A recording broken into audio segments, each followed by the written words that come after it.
Hello, hello, hello. Yo, yo, yo. What's up? It's your boy, the best boss you'll never have, Isaac Anzu. What's up, Incorporation Nation? Today we're back in Blender. We back in the blends. So I thought today was going to be rigging, but when I checked out the rigging tutorial from our boy, our savior, Joey Carlino, he was all like, I've got this easy character modeling video. Do that one first. Well, all right, I will.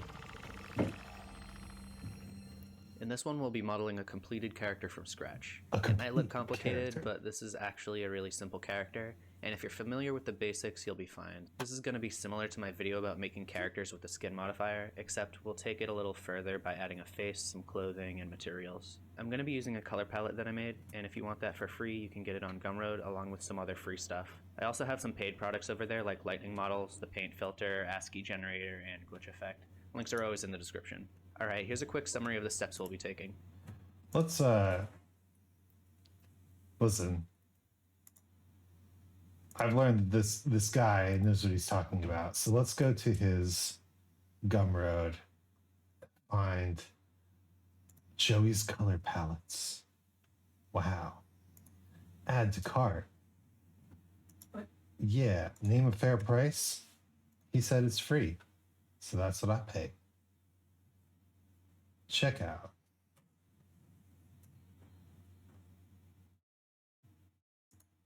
My email address.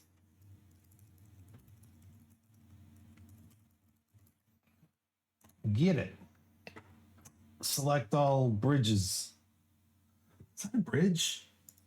I think that's a bridge. Verify. Select all stairs. Stairs, stairs, stairs. Are there stairs in that one? Motorcycles.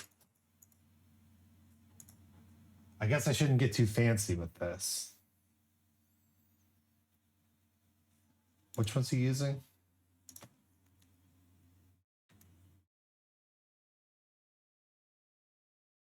One moment. He's using the 256 color palette, which we will download. But he also has a 1024 color palette. Let's download that too. 'Cause why not?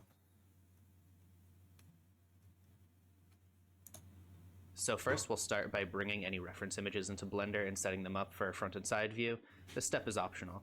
Second, we'll get started with the limbs and body using the skin modifier technique like in my other video. When we have a good result, duplicate the mesh and apply the skin modifier to add some details like the shirt cuffs. Third, we'll make the head and face using some basic poly modeling skills and relying on the subdivision surface modifier to give us that smooth, stylized look that I'm going for. Oh, good. Fourth is clothing. This and will be with a this good, character, we're only modeling a vest. The other clothing will just be made in the material step, except for the shoes, which is step 5. Again, this is just basic poly modeling with a subdiv modifier. And then we use a mirror modifier to flip it and a solidify modifier to add some thickness.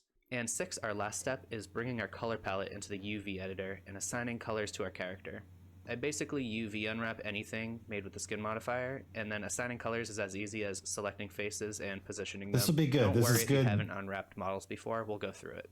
Good, All right, let's get good started. review on So here we are everything. in Blender 2.92, and for this video, I'm assuming that you all have a basic knowledge of, how to get around, move around in Blender, and basic modeling, like scaling and extruding and things like that. Very basic. With that being said, I do have screencast keys going here, so you can use this to follow along, and I will still be explaining my process as I go through it and talking about some hotkeys. So I just have my default scene right here with a camera, light, and all that, and I'm just going to hide all of those for now, and I have this second collection right here. If you don't have one, you can just hover over here and hit C to add a new one. This one I'm going to put our reference images in, so I'm just going to rename this to ref like that, and my reference images I already have in this window right here, and to bring them in you basically just need to drag and drop them in like that. I don't know why, but it just always does that the first time for me. But yeah, you can just drag and drop them in like this. So now we have them in here. If you don't want to use references, you don't have to. If you do want to use the same references as me just to follow along more precisely, you can just take a screenshot of these images right here that I have up on the screen. So I'm just going to select both of these images right here and hit Alt-G to clear the location and Alt-R to clear the rotation like that. Who needs references? And you can also see we're going to the freehand panel, this. you know, the location and rotation and all that. So I'm going to rotate these 90 degrees on the X like that. And I'm just going to scale these down so they're a little smaller than 2 meters tall. That should be fine. And I'm just going to position them so the feet are pretty close to that 0 mark right there. I'm just going to take this second one right here and rotate that 90 degrees on the Z-axis. Get out of here, cube. We hit 3 on our numpad to look from the side, we have our side view, and 1 shows us our front view. And we can change some of the settings for the images by clicking this button right here, Object Data Properties. So we can make it so you can only see these in orthographic or perspective. So I only want to see these in orthographic mode. So I'm only going to see it when I hit 1. And I'm going to do the same thing for our side one. And I also want these to display on top of whatever we're modeling. They'll always be in the front if you hit this button like that. And I'm going to turn. Hold up. This is actually cool stuff. Let me throw a image in here. Water, dude. Thank you for the water, Lumi. Lumi gave me water. Hydrate. Oh. You know what? I've got some fan art that could work.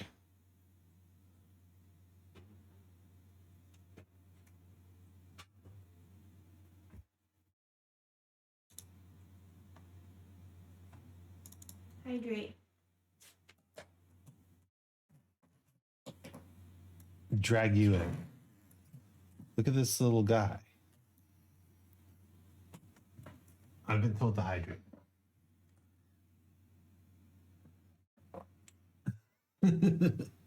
My wife gets free redeems. That's just how it is. Okay. I have this second collection right here. If you don't have one, you can just hover over here and hit C to add a new one. This one, I'm going to put our reference images in. So I'm just going to rename this to ref like that. And my reference images, I already have in this window right here. A little and Halloween You basically just need to drag and drop them in like that. I don't know why, but it just always does that the first time for me. But yeah, you can just drag and drop them in like this. So now we have them in here. If you don't want to use references, you don't have to. If you do want to use the same references as me just to follow along more precisely, you can just take a screenshot of these images right here that I have up on the screen. So I'm just going to select both of these images right here and hit Alt-G to clear the location and Alt-R to clear the rotation like that. And you can also see in the N side panel, you know, the location and rotation and all that. So I'm going to rotate these 90 degrees on the X like that. And I'm just going to scale these down so they're a little smaller than 2 meters tall. That should be fine. And I'm just going to position them so the feet are pretty close to that 0 mark right there. I'm just going to take this second one right here and rotate that 90 degrees on the Z-axis. So then when we hit 3 on our numpad to look from the side, we have our side view, and 1 shows us our front view. And we can change some of the settings for the images by clicking this button right here, Object Data Properties. Object Data Properties. We can make it so you can only see these in orthographic or perspective. So I only want to see these in orthographic mode. So I'm only going to see it when I hit 1. And I'm going to do the same thing for our side one. And I also want these to display on top of whatever we're modeling. They'll always be in the front if you hit this button like that. And I'm going to turn the opacity down to 0.2 for both of these. Wild. Okay. All right. And just so we aren't constantly selecting them, I'm going to hit this button right here, and it disables the selection for everything that's in this collection right here. And if you don't see those, you can hit this filter button right here and just make sure that this icon is blue. You just got to remember that if you do want to adjust these at all, you have to. That is so now that good. we have our references in here, we'll just get started with the body. And I can't select first, it. I'm going to add and I can't see it new collection. Oh right my here. gosh. I'm learning so much. Okay. First off, let's save this into our Blender folder. Untitled.blend, never. My guy .blend. That said, I don't think we actually need the reference image. I'm just gonna name this char for character, something short. And I'm gonna get started by adding in a plane like this. Going into edit mode with tab, M to merge, and I'm just gonna collapse all of them so we have one. Yo, hello, Penlock Holmes. How's it going? Welcome, Raiders. You're streaming Supermarket Simulator? Nice. Hello. Hello, hello. Greetings, everyone. My name is Isaac Anzu. Chaotic Moron. Thank you for the follow. Welcome to the offices of Chimera Enterprises. It's a pleasure to meet you. Haha. Yes, you got the first redeem. Congratulations. Ooh. Where's my... Oh. Uh-oh. Yes. Hello. Yes. I'm just dealing with my neck seizing up because I'm an old man. Hope you're having a good stream. Thank you. We just got started, so we'll be here for a while. We're doing a Blender tutorial because I want to, because I am a masochist. But if you're sleepy, if you're tired, if you need to eat or whatever, feel free to go do that. Don't worry about sticking around. To everyone else, welcome. My name's Isaac Anzu, the best boss you'll never have. Chimera VTuber, lyrical, clerical, chimerical VTuber. Lyrical, clerical, chimerical. Gonna raid and dip to rest. Good luck with Blender. Thank you so much. And thank you for trusting your community to me. We'll have a chill time. There's jazz in the background right now. Jazz. You like jazz? I like jazz. Vertex in the center right there. I heard. I'm just gonna drag that so we have. Now hold up. I'm just gonna name this. I heard some people hating on jazz recently. I just gotta say, jazz is great. Don't be hating. Char for character, something. This in the background is John Coltrane, my man, and it's perfect, high-powered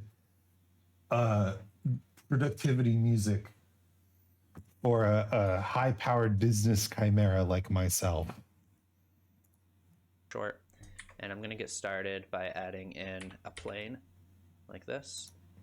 Let's add in a plane like this. Like this. Boom. Going into edit mode with tab, M to merge, and I'm just going to collapse. Going into edit mode with tab. Yes, I remember.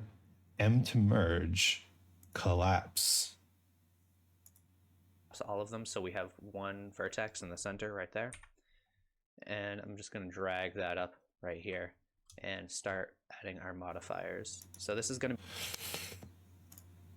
We have our single vertex, the one. They call him the one because he's gonna save us from the Matrix. You can barely see him. You can still barely see him. It's just the tiniest of black dots.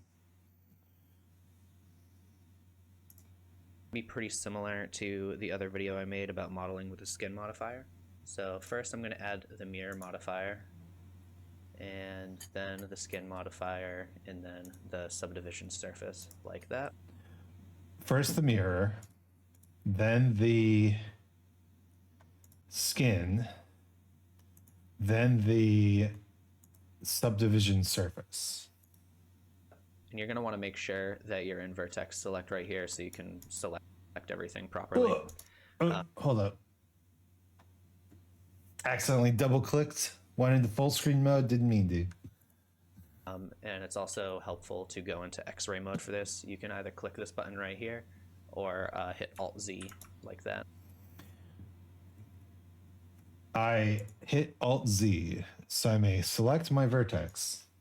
So I'm just going to select everything in here. We're still in edit mode, and hit Control-A to scale that down. And I'm just going to start extruding that with E. Go up like this. I'm going to grab this and pull that out to the side for the hip.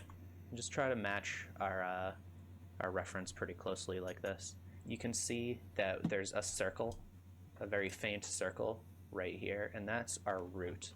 And it's good for our root to be in the center, otherwise sometimes it makes the skin modifier glitch out. So I'm gonna just reposition it to the hips right here. And you can do that over in the modifier panel with Mark Root. Mark Root. Sounds like an actor. Okay, let's extract. Let's select blender. Extract on the Z axis.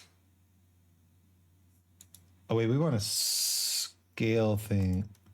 We want to. How did he scale this down? That up right here and start adding our modifiers. So this is first, and then right here so you can select everything properly. And it's also helpful to go into X-ray mode for this. You can either click this button right here or hit Alt-Z like that. So I'm just going to select everything in here. We're still in edit mode, and hit Control-A to scale that down. So Control-A to scale it down.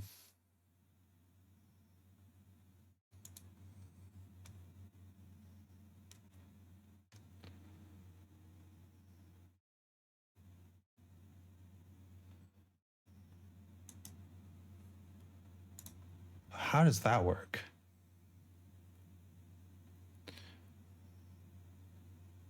What am I doing when I hit Control A? Skin resize. Oh, it's its own whole thing. Okay. Control A, skin resize. Got it. And I'm just going to start extruding that with E. Go up like this. I'm going to grab this and pull that out to the side for the hip. And just try to match our reference pretty closely like this. You can see that there's a circle, a very faint circle right here, and that's our root. And it's good for our root to be in the center, otherwise sometimes it makes the skin modifier glitch out. So I'm gonna just reposition it to the hips right here. And you can do that over in the modifier panel with Mark Root like that. And now you can see our circle is right there. It's pretty faint, hopefully you can all see it. I can see it on my screen. Basically laying out the basic shapes right here. So I'll extrude up, and that's gonna be for the neck. Select that, come out for the shoulders, down to the elbows, up right here. And now let's focus on the hands. Okay, just extend this out a little bit. And I'm just gonna. All right.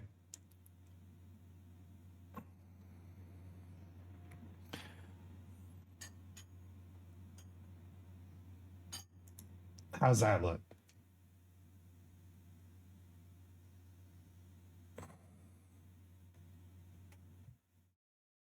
We'll do a kind of A-frame sort of thing. And then we can zoom in here. Scale it down just so I can see a little better. And I'm just going to start pulling these out to go to the knuckles right there. Again, I'm just extruding with E. And it'll look a little broken at first, but it'll come together pretty quickly. So select all of these and extrude them like that. I'm just going to scale those apart from each other like this, just to get them a little closer. And I'm just going to line these up. It doesn't have to be perfect, so don't, get too finicky with it. It doesn't have to match exactly your reference. You just want it to. All right. So we make the little wrist bone.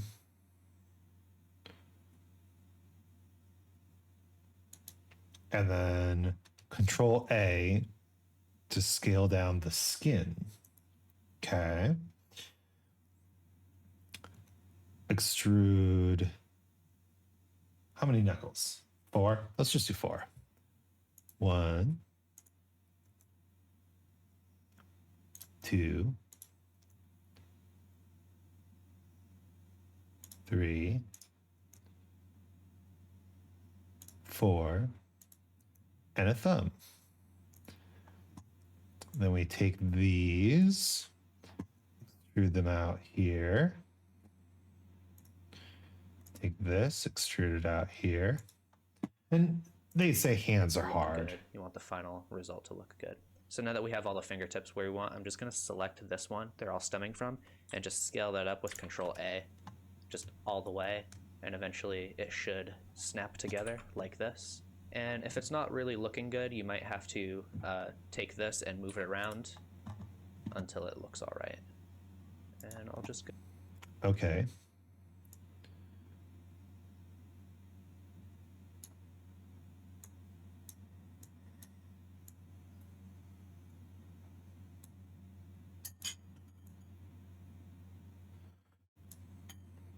Hands, hands, hands. Hands are hard.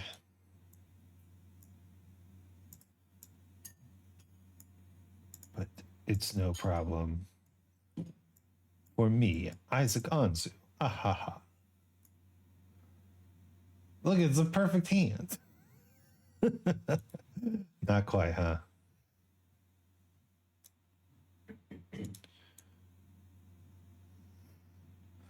These knuckles are, I'm looking at my own hand here. These knuckles are pretty much in a line. And then the fingertip length is different.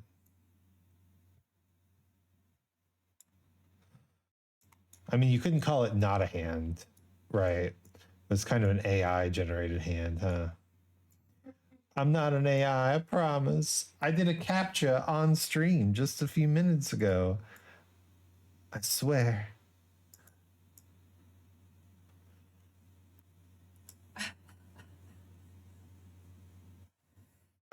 Maybe we select this and just move it in a little bit.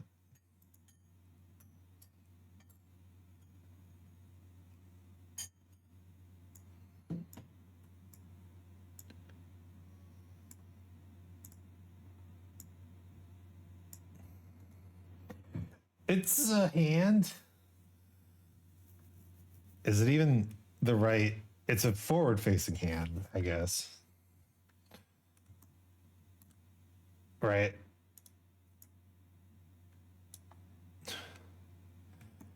It's a hand, all right. Can we give more of a wrist? We can. This is gonna be a little alien, dude. Oh my god, the proportions are so whack. Yeah. First off, this just needs to be deleted. Delete that vertice. Oh, hey, Crendel. Welcome. Did you enjoy your nut? Look at the proportions on this thing. No good, no good. Let's just select everything but the leg.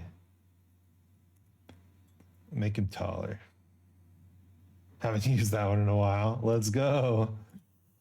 Nut gang, rise up once more. What do you think, Crundle? Does that look like a hand?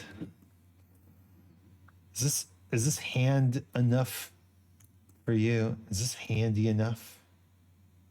Look at how flat it is. I enjoyed. Did everyone enjoy your quarterly meeting? Yes. We had donuts and pizza. So obviously everyone had a great time, and we shouldn't worry about the content of the meeting in the slightest, because that's not what's important. Looks like Mrs. Palmer and her 5 sisters. This is some advanced slang that I'm not familiar with.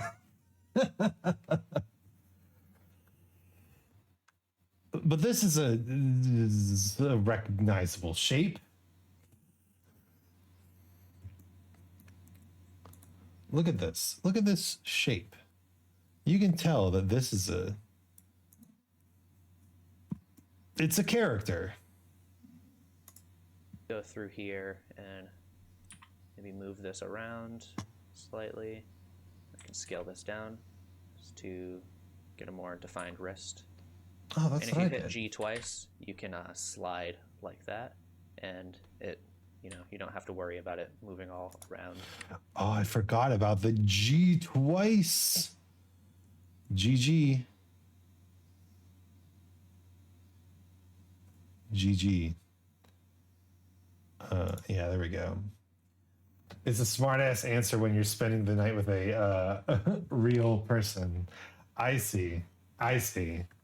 The one that we used to say was Rosie, spending the night with Rosie Palms. I don't know if that's I don't know if the kids still use that. Oh, we can make the base of the thumb a little thicker and make it look better. Look at that.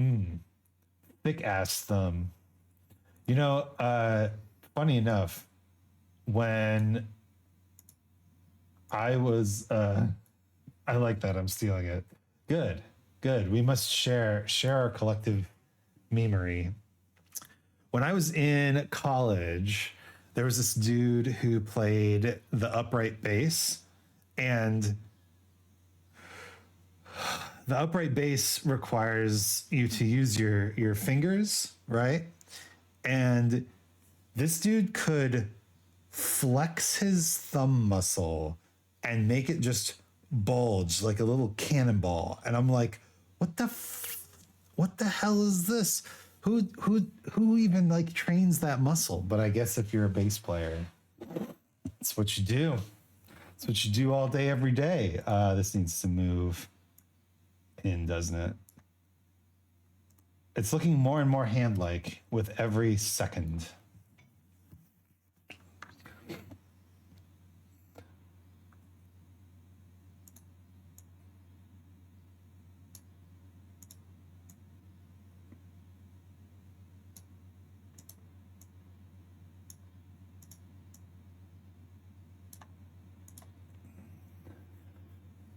I want to make it look like a normal hand, but I keep thinking about the movie.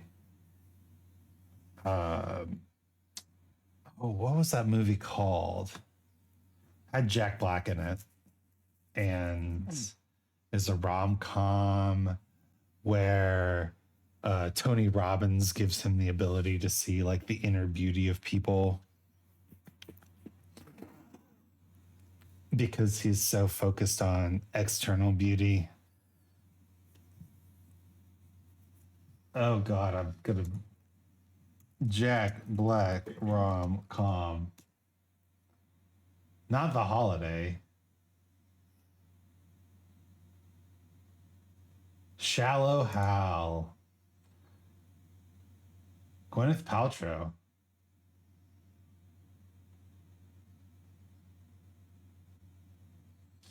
And Jason Alexander is in it. And he's got a tail. Tony Robbins as himself.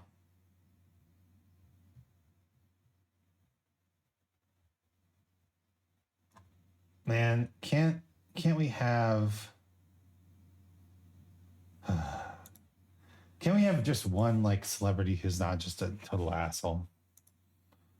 So I'm just positioning that a little differently. Going through here, I'm just going to start scaling things. Looking good. Now, so this looks okay. That looks good. Okay. Then this I want to scale down a little, and I'm also going to add a loop cut in here with Control R, like that. Just pull that down a little. Okay.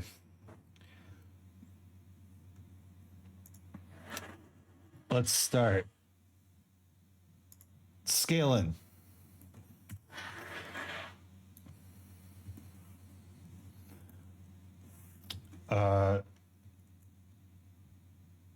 Scale this down a little, add a loop cut with Control R. Make the neck shoulder line a little bit more defined. So our neck is a little thinner. I think that looks good. So now we can work on the body right here. So I just want to select the hips right here and scale these up a little. And at a certain point, they will kind of snap and connect to, you know, where the legs connect right there. Select. Scale it up.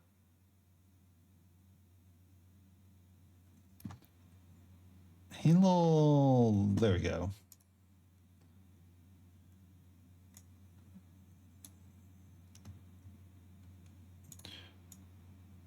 The torso's too short, isn't it?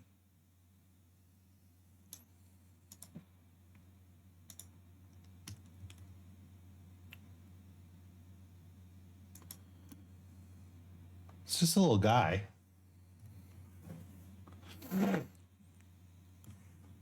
And once again, we have to move this up because proportions. I'm not trained in like drawing proportions at all. It's just literally me eyeballing it and saying, kind of looks right, doesn't it? This is the thing. Okay. One of the things that I want to do in drawing is like proportional like action shots, right? I would love to be able to draw proportional action shots like in comics. But the problem I think many people have, is that you don't really get a good sense of your proportions until you're like almost done drawing it. And so you got to do a lot of work on understanding proportions on a model before you can get to drawing. The one thing I like about this here 3D modeling stuff is like, look at this. I can work on proportions before I put them in a pose. Incredible.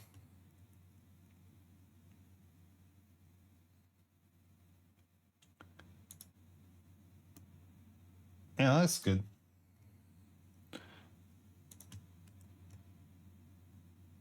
Give him the exploding geometry level ass. That's how you know he's thick, when the geometry starts to explode. Like, we've got 0 ass, and then we've got this is the new standard for thickness. You're not this thick. I don't want it. Now we can give him a little bit of hell yeah.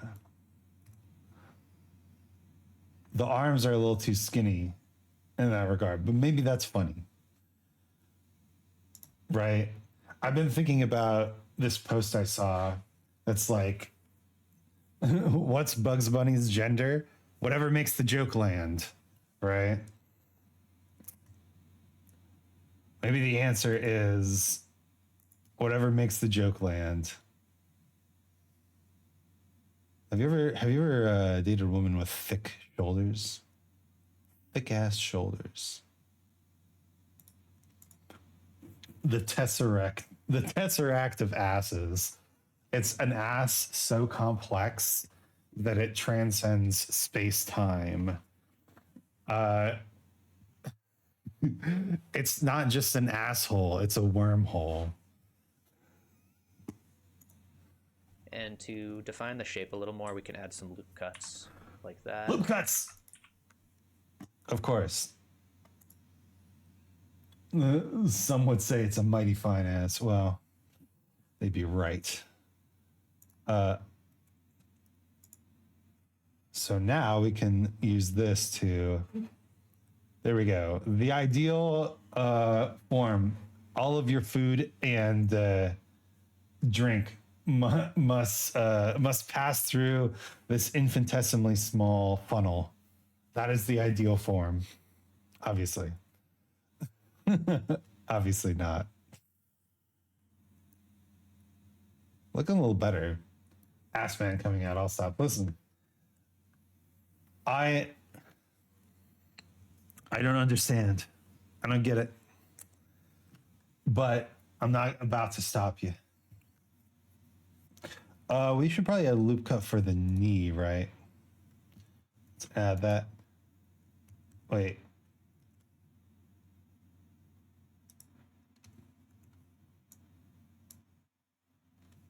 And we can go GG and move it up or down. But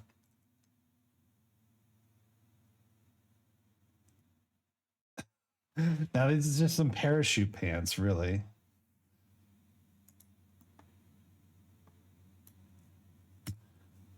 I like how the hands are so well defined. Damn, she thick. All right. Yes. I'm down with the thickness.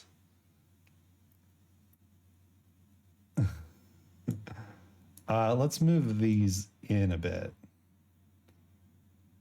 See, I like the proportions on the arms, but I'm starting to feel like the rest of it is a little bit off. Oh, you're drawing right now? What you drawing? I want to hear. I want to hear about the latest. What would we call it? So my first thought was ray tracing, but tracing is a bad thing in the art spheres, you know.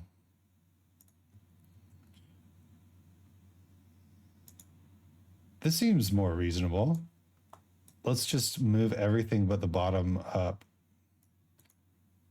Like, okay. Once again, I'm trying to model.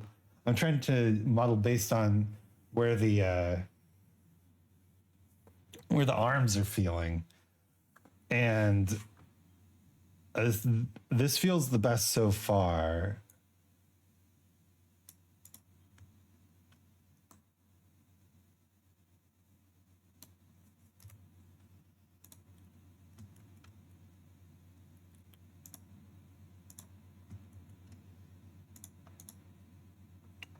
Where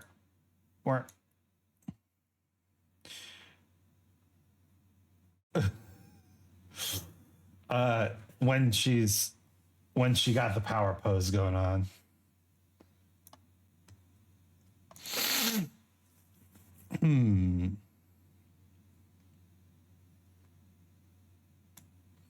Maybe a little. No.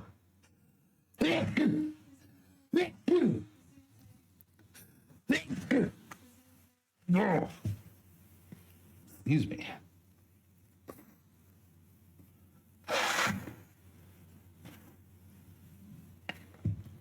Drawing my friends and I on a picnic. Something wholesome. Oh, that's nice though. Bless you. How's Lumi doing? Lumi's doing well. She's just getting ready for doing some stuff and getting ready for work. So we can make the hips a little wider, but we have to adjust the skin modifier appropriately. No. No. Not what I want.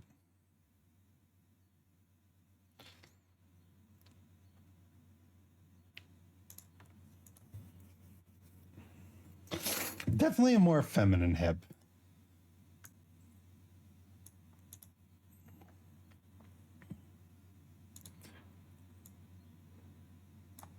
And there's a more masculine hip. Is it just the hip to shoulder ratio? Is that the entire thing?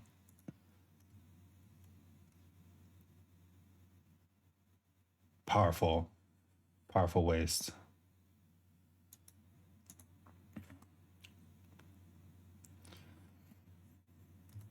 Yeah, it's like the three sizes. Wild. Didn't realize it made such a big difference. So that means if we do something like this, we could get a femboy style going on. And see how these I'm just going to leave it at respond that. to scaling. Look at it from the side too. If you want the weight to be a little lower, you can just drag this down like that. I think that looks okay. Let's take a look from the front again. And remember that you can also femboy, huh? scale these Based. just on one axis by hitting X and Y like that. And Okay. Good call, Mr. Carlino. So these look good from this angle, but we have to look at this angle as well. Or maybe from this angle. So if we scale on the Y, no, on the X, on the Z, no, surely not. Creating femboys. Look. We only do one. There's only a few things we do on this channel. Truly, we play video games, we write music, and we make femboys. It's in the charter. Okay, I can't go against my prime directive. Have we done this before? Actually, I think so. Surely, I can't imagine we haven't. There we go.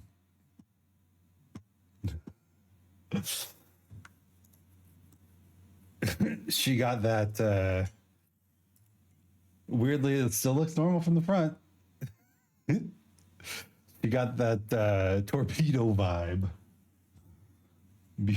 Beautiful. Beautiful.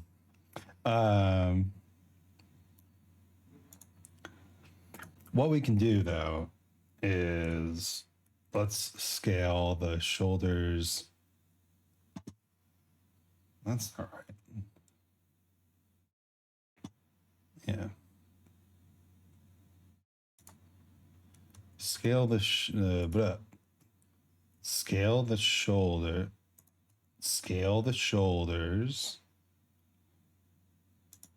A little bit out. Torpedo boobs.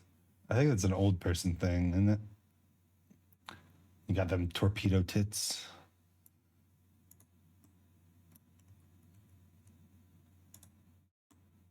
Scale that down a bit. Scale that up a bit.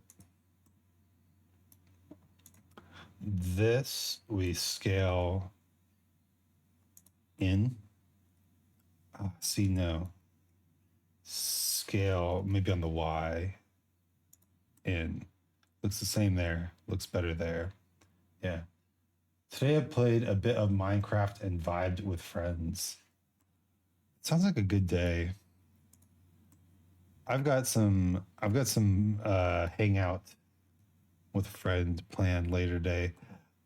We'd hang out every single day. If you count being on a call with someone as hanging out, which I literally can't hang out with this person otherwise. So you have to count it, right?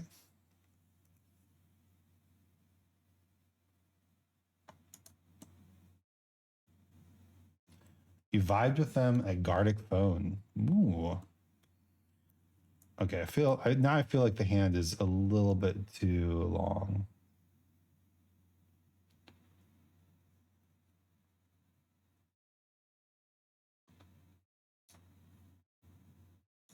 Finished 2 friends. Now I'm on to friend 3. Me?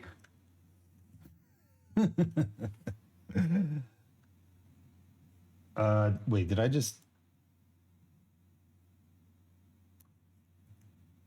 Yeah, I absolutely did. It's just... Gotta make sure I'm doing this in the right mode. Otherwise, it will mess up. Maybe. No. But do you consider hanging out on a call, like hanging out? Because when I was growing up, hanging out meant being in person, right? I don't know, boomer, but what are you gonna do? Give her the thickest neck, the thickest neck possible. No, why am I calling it her? It's still a formless, well, not, it's still a human-shaped blob. You can also access that option in the N side panel right here. I'm just going to scale this part up. It's looking all right. All right, so let's add that knee now, right here. Just pull it forward. I'm just going to rename this body rough. Let's call it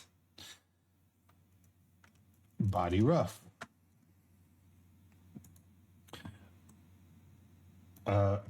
Yeah, so we can push the knee forward and maybe the elbow back.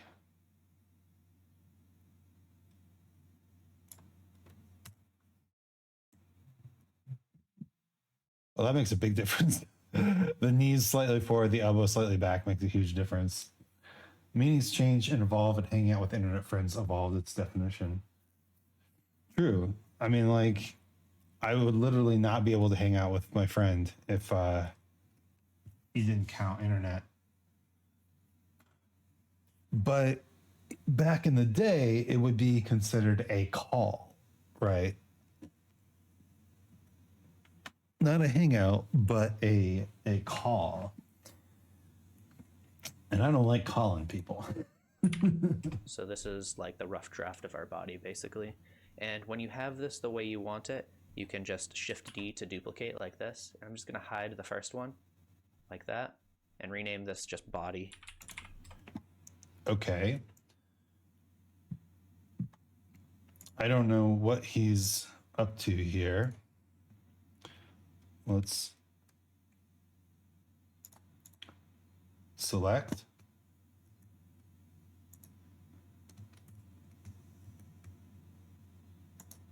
Oh, wait, we need to be in object mode here. Select D to duplicate. Shift D to duplicate. Wow.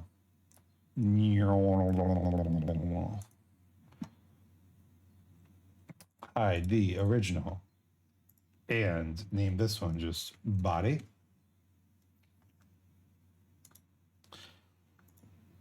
And I'm doing that so that if I want to change anything later, I still have the original. So on the one that we just duplicated, I'm going to apply all the modifiers like this. And if you didn't see that option, you can turn that on. It's under Preferences, Add-ons, and it's called Modifier Tools. Modifier Tools, you just have to make sure that is checked. So now that we have this applied, Okay. Select the body, apply all modifiers. And now when we go into edit mode, oh, baby. We got some vertices.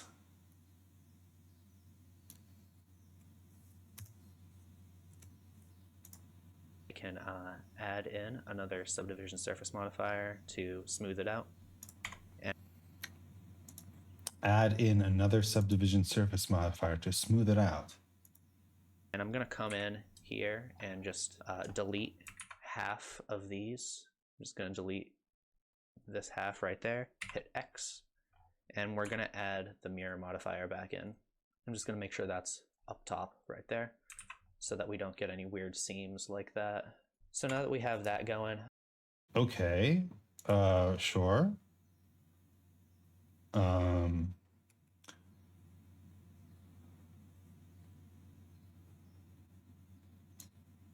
So he said, highlight half, delete those vertices, then add modifier mirror.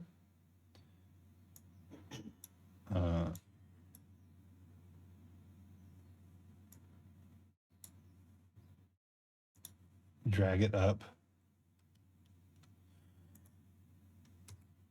Now we've got this weird hole in a very suspicious spot. Why is there a hole there? Did I...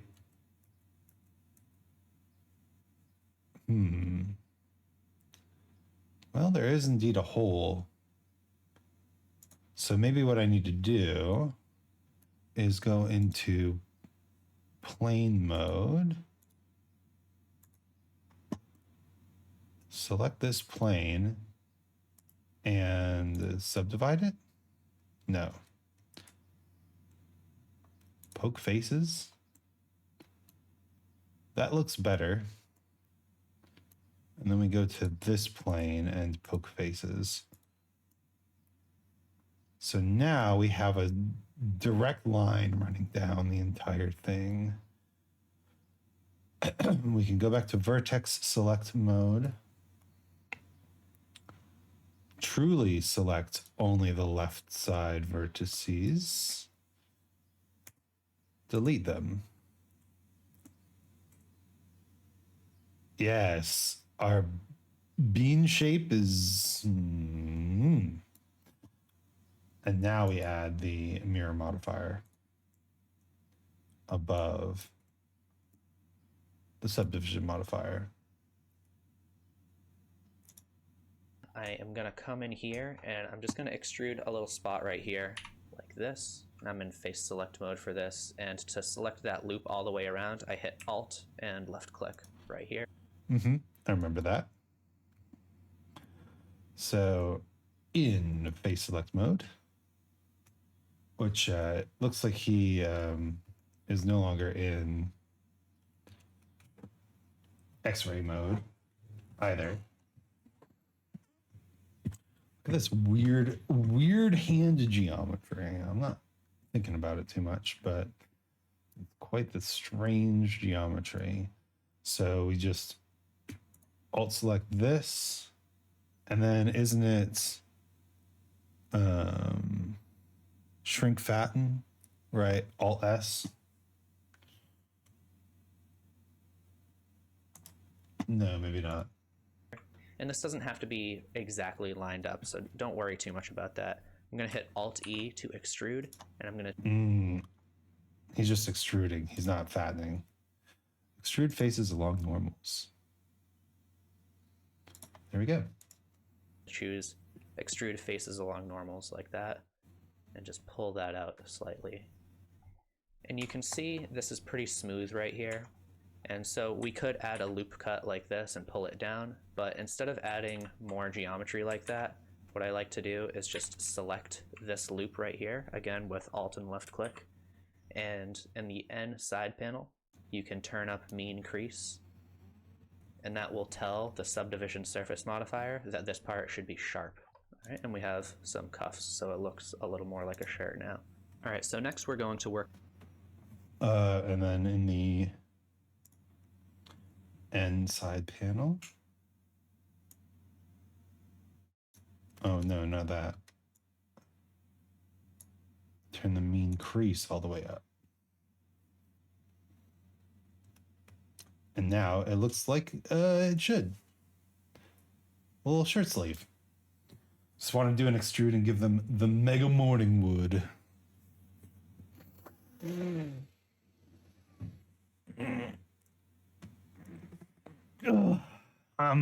Don't know if I should do that. Would it even work? All right, look away, Twitch. I'm just going to do this real quick.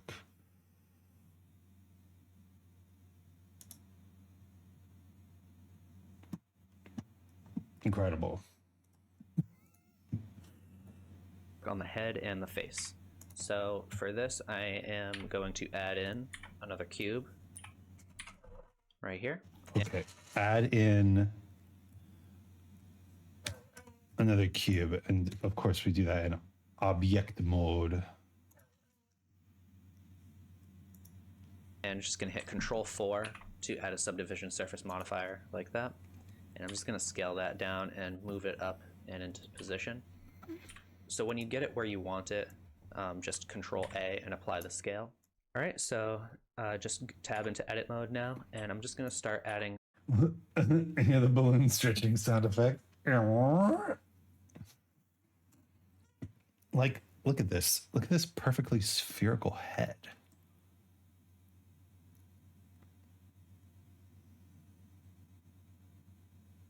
Okay. I select the head.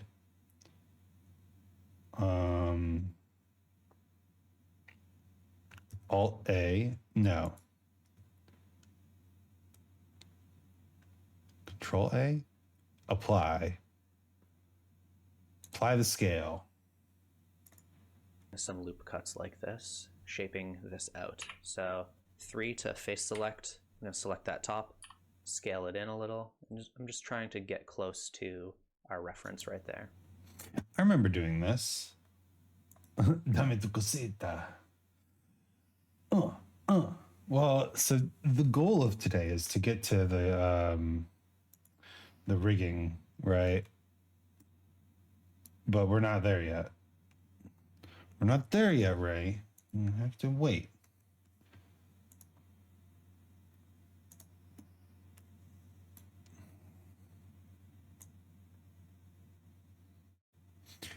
Got some Doug Funny head going on here. Let's yeah, I mean, this is just modeling now, isn't it?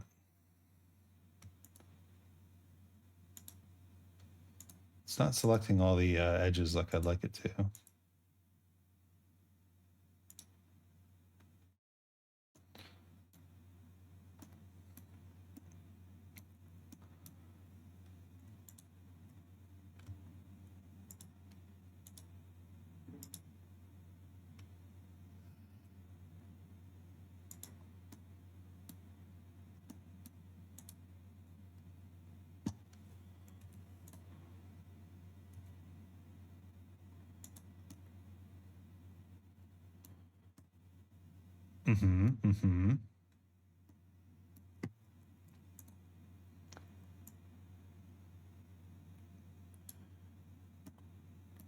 We do that. Good, looking more head-like. It's just, it's still so big. Scale down a bit more. Move it down a bit more. Move it forward a bit. Looking good? All right. Control A, apply that scale. Back to edit mode.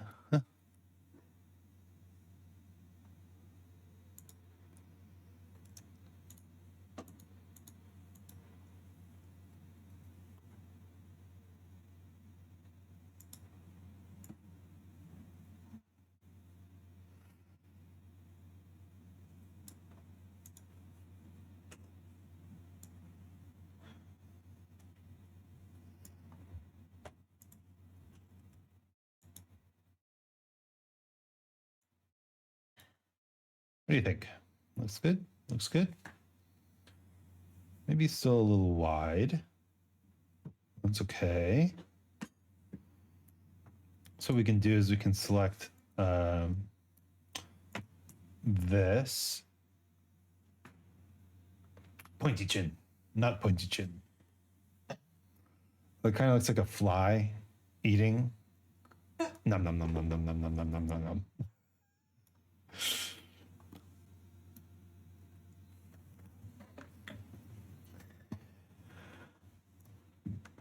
I can scale this one down. Nom, nom, That nom, nom, looks nom, like we nom, nom, need nom, nom. maybe another one. Another loop cut. Okay, that's pretty close.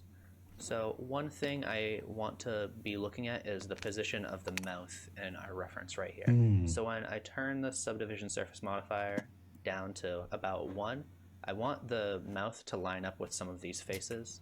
So I'm just going to select this loop right here, and I just want to move it up until it's, you know, these faces right here are coming close to our mouth. And this one. Ah, okay.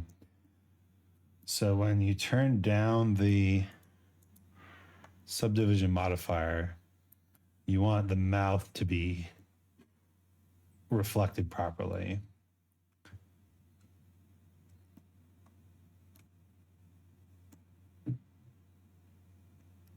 So, yeah, let's add in another loop cut.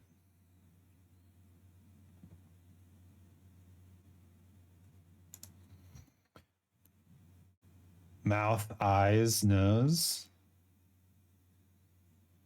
It's a little low, isn't it? Let's GG.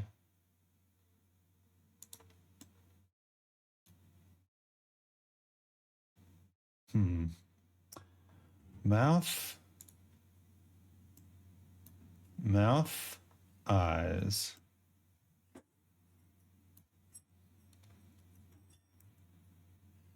I think maybe we need a loop cut up here.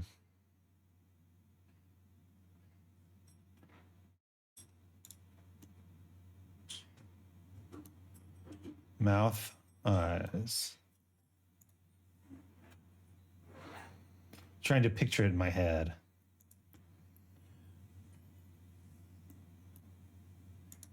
Give me all these. Bring them down.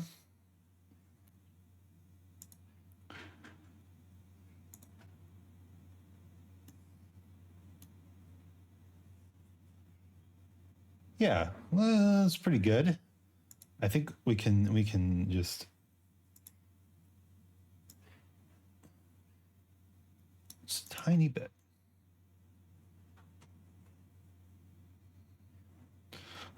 I'm like superimposing a face on it in my brain. Okay. Yeah, looks good. Can we scale it in on the X? Yeah.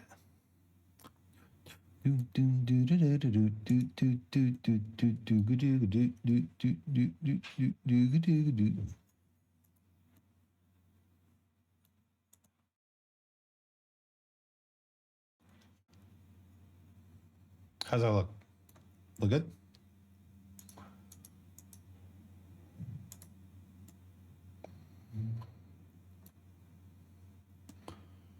Powerful. Will help us when we start making the mouth a little later. So I'm just going to go through and adjust these until they look pretty good. All right. So maybe scale this out a little. Let's take a look from the side and see how that is. I'm just going to go into X-ray mode, and I'm going to pull these forward like this. And occasionally I like to come over here and just hide everything we modeled to get a clear look at our reference right there. So I think I'm going to move this just up slightly, this bottom part.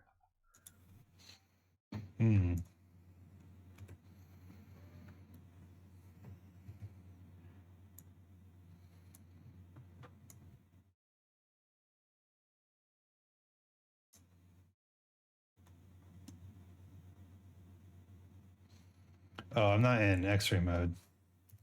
I'm not in X-ray mode. Gotta be in X-ray mode.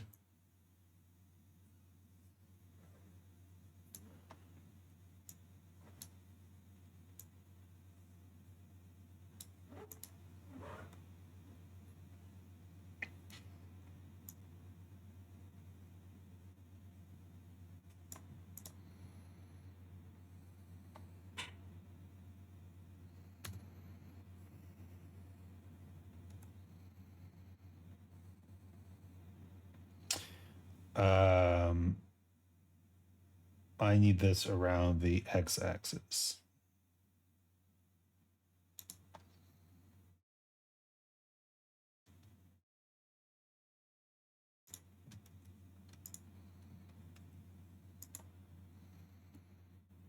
How's that look?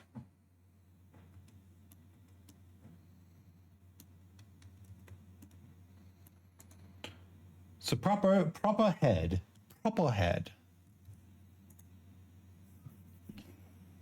Right there. I'll scale that outward on the x-axis. So now that we have this, you can do the same thing that we did where you have a rough version and the final version, but I'm pretty confident with this one, so I'm just going to apply this right here. Okay, and then... I see.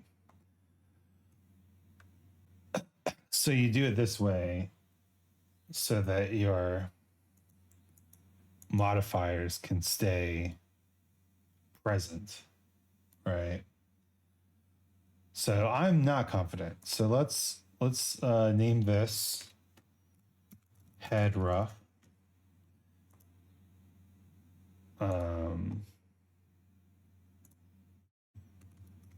Duplicate.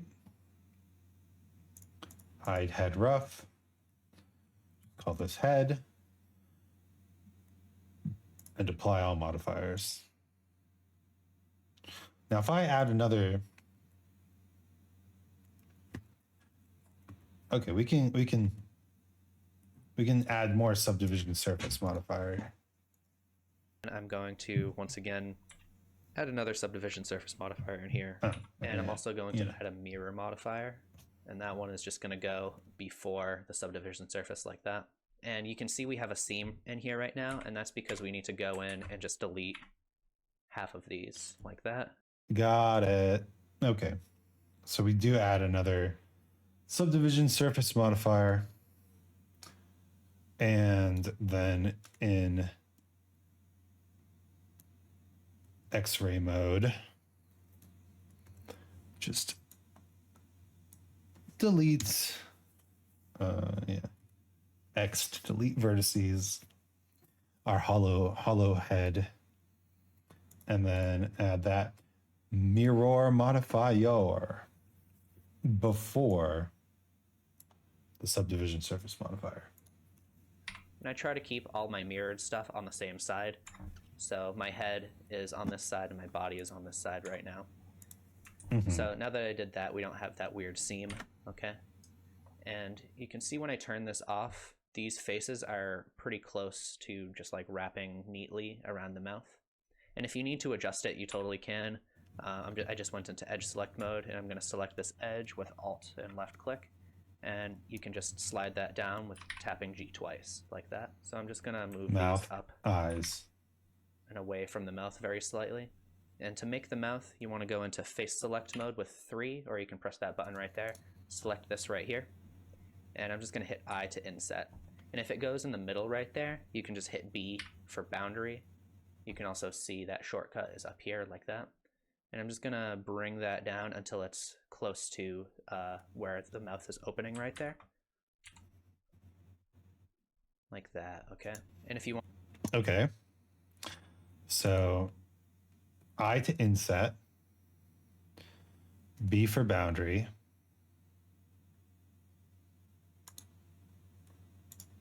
Want this to be further over, you can just select that loop and pull it over like that. And so next I'm gonna pull the mouth in so it actually goes into the head. And this is a little easier with the mirror modifier turned off. That way we can actually see clearly inside the head. So I'm just gonna select this face right here and hit E to extrude, and then Y to constrain it along the Y axis, and just pull that in very slightly.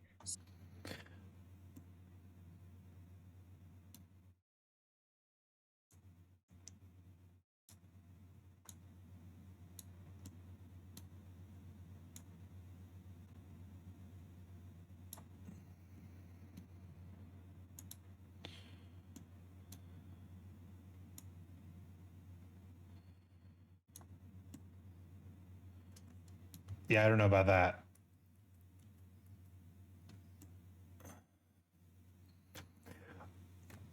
I see what's happening though.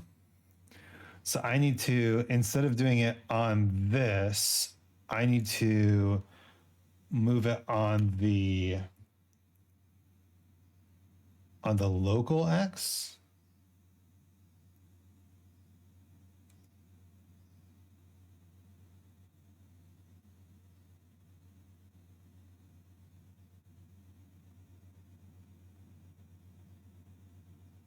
One little mouth. Little mouth.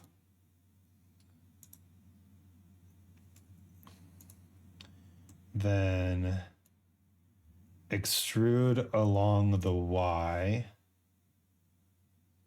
inward. So we're going to have this like little ledge, and it's going to sharpen up our subdivision surface modifier a little. I'm going to extrude that again on the Y axis, and I'm going to scale this one on the Y axis by 0, and that should just flatten it out like that. Okay, so now this piece is completely flat, and that's as far as I'm going to go into the mouth. Let's just watch this again. It's off. These faces are pretty close to just like wrapping neatly around the mouth. And if you need to adjust it, you totally can. I just went into edge select mode, and I'm going to select this edge with Alt and left click. And you can just slide that down with tapping G twice, like that. So I'm just going to move these up and away from the mouth very slightly. And to make the mouth, you want to go into face select mode with 3, or you can press that button right there. Select this right here. And I'm just going to hit I to inset. And if it goes in the middle right there, you can just hit B for boundary. You can also see that shortcut is up here like that. And I'm just going to bring that down until it's close to where the mouth is opening right there.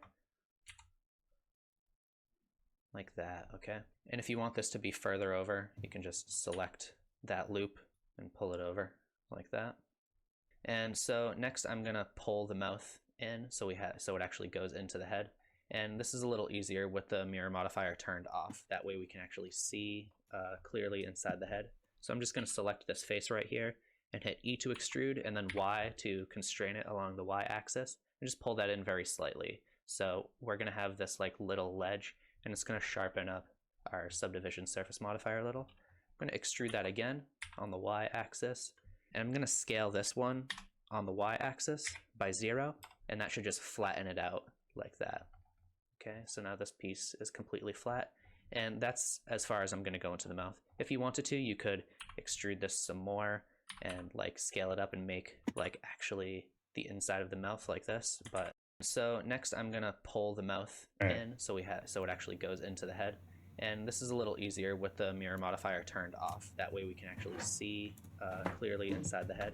So I'm just going to select this face right here. You gotta watch it a few to extrude, times. and then Make Y sure I to understand it. constrain it along the Y axis, and just pull that in very slightly. So we're going to have this like little ledge, and it's going to sharpen up our subdivision surface modifier a little. I'm going to extrude that again on the Y axis, and I'm going to scale this one on the Y axis by 0, and that should just flatten it out like that. Okay, so now this piece is completely flat, and that's as far as I'm going to go into the mouth. If you wanted to, you could extrude this some more and like scale. What does he hit here? Scale this one on the Y axis by 0, and that should just flatten it out like that. Okay, so scale on the Y by 0. There we go. That.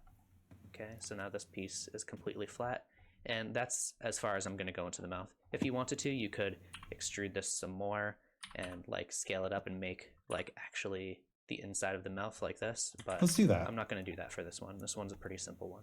Okay. Let's do it. Scale it up. Extrude again. Inside of the mouth. Oh, we don't need. Our scale is so we scale up, but only along the Z axis.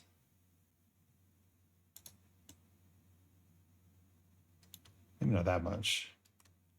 Scale along the Z. Extrude along the Y. Yeah, looks good.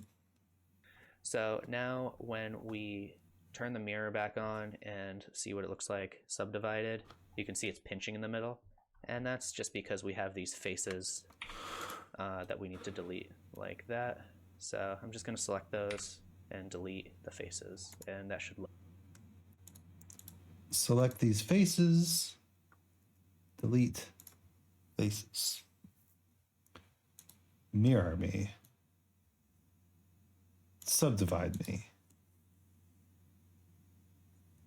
It's a little extrudy, isn't it?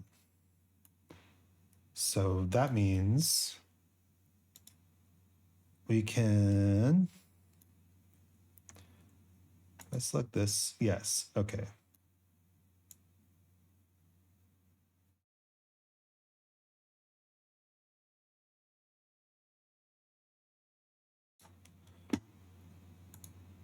Turn you off mirror modifier. Undo. So I need to select this and this. Pull them back in. It looks like one of those diagrams that they show in school. Yeah, nice map.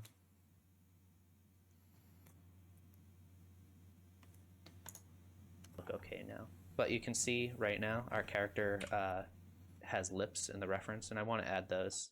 If you want to, you could leave it like this, but I like the way those lips look. So I'm just going to hit Control R to add a loop right here. He likes the way those lips look. Put that maybe right about there. Okay. And then select these three faces and extrude those out on the y-axis like that. Okay. So now we have some lips right here. Yeah, let's add some lips. I love my lips. All right. Add a loop cut. Not big lips, just lips. And then I can do this. Move that in. Oh, almighty Sir Isaac, Apex character modeler. Hello, Dolu. Good to see you. I don't think whoever this is getting into Apex. Man, you think about like this is like basic character modeling, right? Those video games like Apex and all that, they got some seriously advanced shit going on, you know?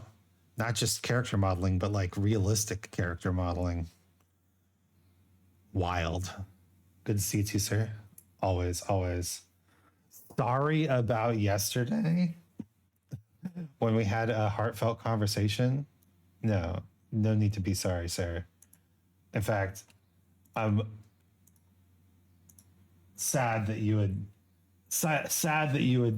think that you need to apologize for that.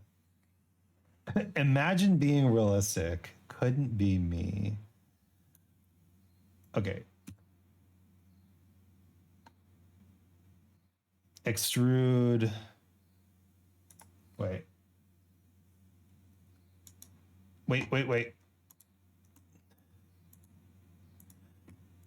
Hit the 3 button. Extrude this way. Boop. Is it this message brought to you by cartoon people playing games and stuffs on the interwebs. As you do. And again, if you see any creases like this, it's because we probably have some internal faces. So I'm just going to turn the mirror modifier off for this. Select these faces and delete them like that. And that should look fine now. I do see a crease. What's the crease about? Select the faces. Delete the faces.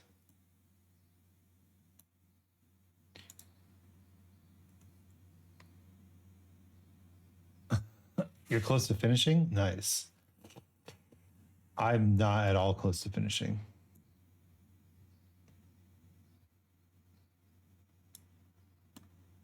That's looking better, but I need to turn the mirror modifier off.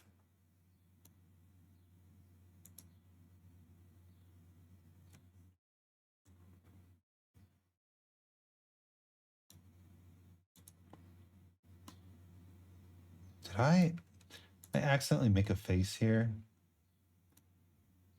No, I made like a line. Oh, God damn it. Delete the edge.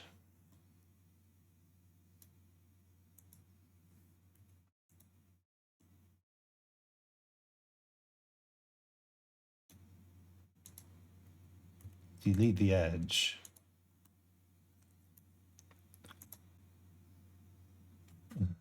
There is no spoon. I don't see any spoons around here.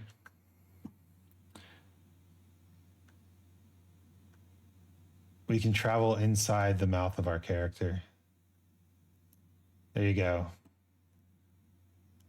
Well, it's kind of cozy in here, isn't it? Set up a little chaise lounge and some rugs. Yeah. Nice cave. Thank you. It's actually a mouth. Zoom out. Enhance. Hello, everyone. Thanks for stopping in. Nice cave anyway. And once again, I want our, like where the lips meet the head to be a little sharper. So I'm just gonna select this loop right here, hit N, and turn the mean crease just all the way up, and that should sharpen it right there. Okay, so Yeah. next we're gonna... Look at that. Lips.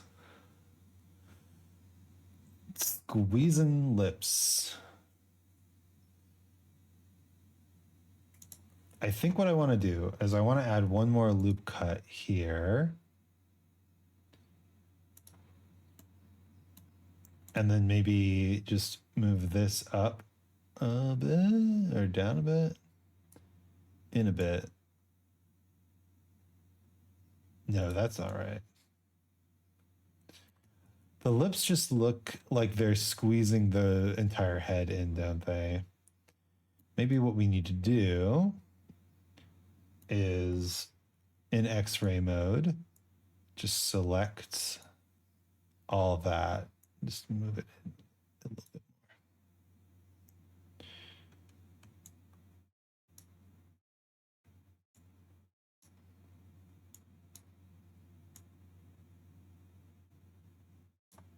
Get some chin.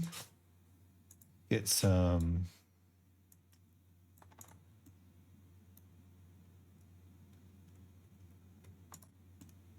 Honestly, it looks a lot better. Yeah. Small mouth, and we'll do massive eyes. Just anime AF. Very We're important. gonna start on the face. So I'm just gonna rename this head like that. And so I'm gonna do the eye first. For that, I'm just gonna add in with Shift A, gonna hit M for mesh, and then U for UV sphere right there. I'm just gonna... Ooh, starting to learn some of the shortcuts, eh? So Shift A, M for mesh. Wait, no. Shift A. Shift A. Oh, okay. Doesn't exist, huh? gonna rotate that on the x-axis by 90, and I'm just gonna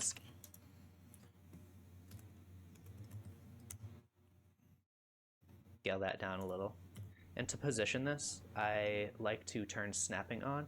Right now you can see if I hit G to move this around and hold Control, it starts snapping, but it's snapping to the grid in increments, I think it's called, like that. And I'm just gonna turn this to face and select median right there. So now when we move it around and hit Control, it'll snap to whatever face we're hovering over, like that. And it's just putting the origin point on it right there. So now we can, you know, line this up and scale it and just hold Control when we want it to snap to this mesh right here. And then I just want to apply the scale and apply the rotation. All right. Grab it.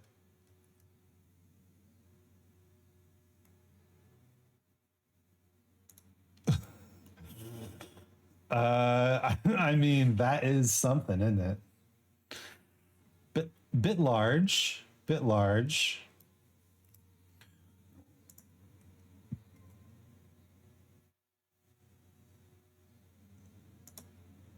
I did say I wanted these eyes to be massive, but it should probably we should probably also do like forward-facing eyes and not like chameleon eyes, right? Right? I don't know. Are chameleon eyes in right now?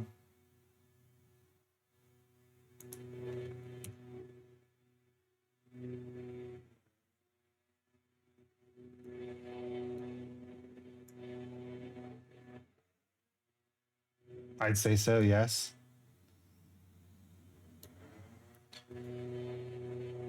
Where's yes. where's our fellow VTuber chameleon girl Saybell when we need her?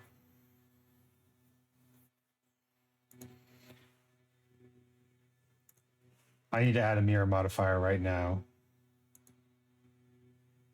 Mirror me on the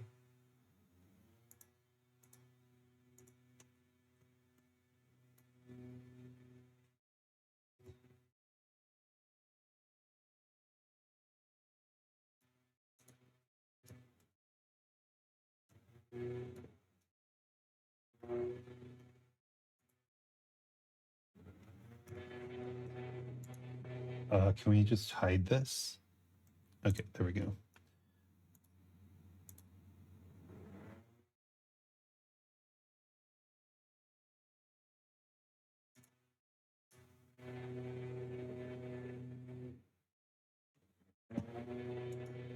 Okay. And then I'm going to mirror this with a mirror modifier and select the head as a mirror object. Ah, got it. Okay. So let's unhide the head. Let's hide the rough head again. All right.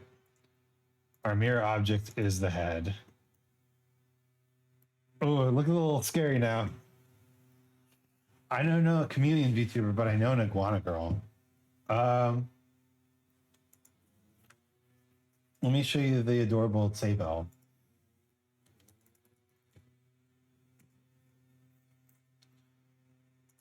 Look. Look at Saybell. Do you have a picture of herself somewhere? There you go. Adorbs. Chameleon VTuber. Now you have seen.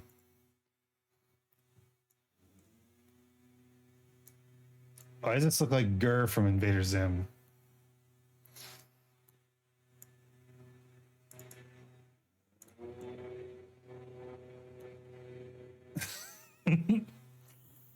Just a little head empty, huh? Just a little head empty kind of fella. Let's select the head. Okay, our eyes are in the right spot from a level perspective.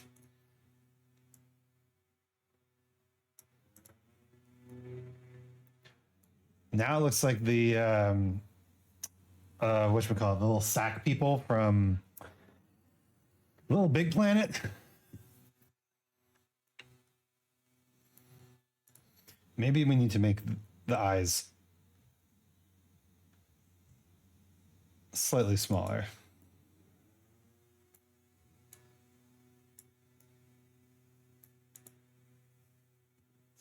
Now it really looks like one of the sack people from Little Big Planet.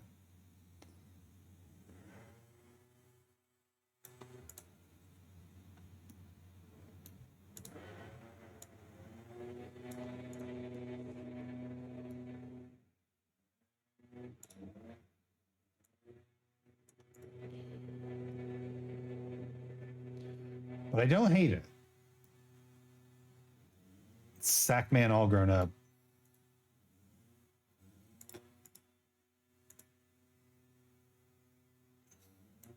It's business sack man.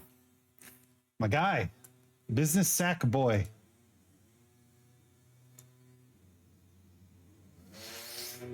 Eyes flying out of the head.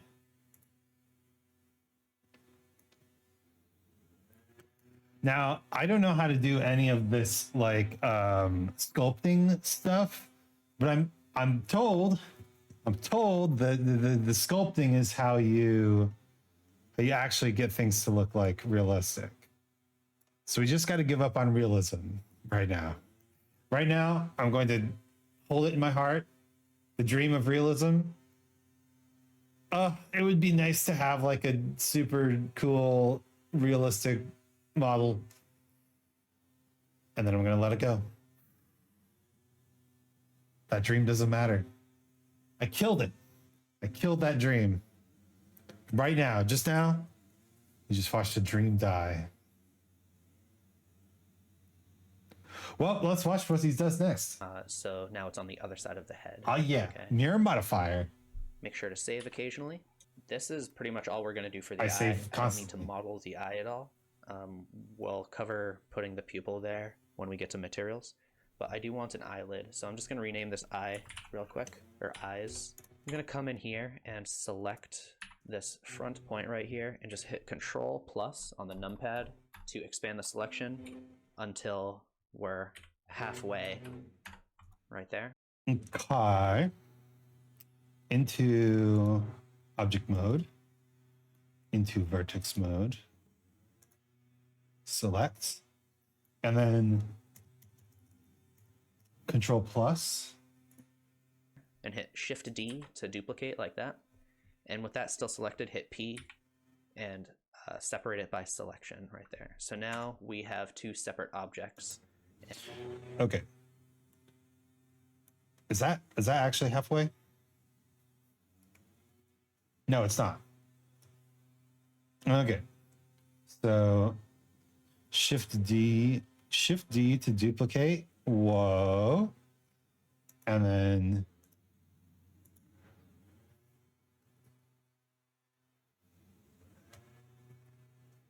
Shift D to duplicate, and then P, he said? D to duplicate like that. And with that still selected, hit P and separate it by selection right there. So now... Okay. Shift D to duplicate. Damn it.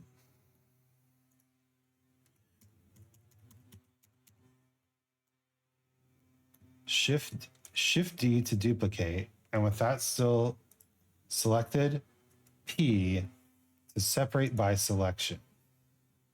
And now we have eyes 1.01. We have two separate objects, and our eyelid is one object right here. I'm just going to rename that lids for eyelids. And because the origin point is still in the center, when we rotate it, it'll just rotate right around our eye nice and cleanly, okay? And if we want, we can make it so it only rotates on the x-axis like this. So, back in object mode, rotate only on the X. 90 degrees on the X. And if you move these, you still can move them even though they're locked, but you can't when you're, when you hit R over here. See, I try to move it on the y-axis and it doesn't move. I want this to have some thickness, so I'm going to add a solidify in here, and I'm just going to change the offset to 1, like that. Add modifier. Solidify. Change the offset to 1. And I'm going to add in a subdivision surface to smooth it out a little right there.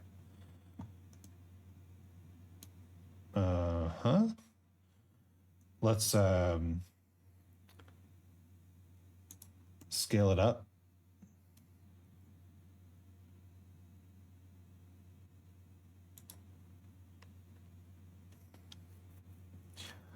Did I miss a step here? I think I did. Like this. And if you move these, you still can move them even though they're locked, but you can't when you're, when you hit R over here. See, I try to move it on the y-axis and it doesn't move. I want this to have some thickness, so I'm going to add a solidify in here, and I'm just going to change the offset to 1, like that. And I'm going to add in a subdivision surface to smooth it out a little right there. So now we can see this is looking like a decent eyelid, and I can just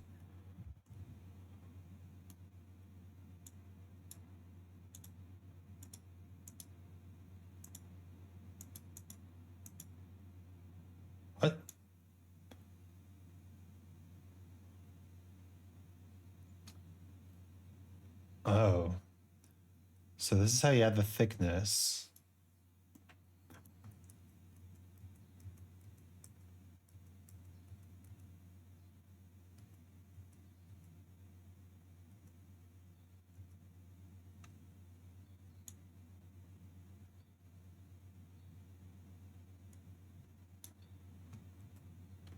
Ah.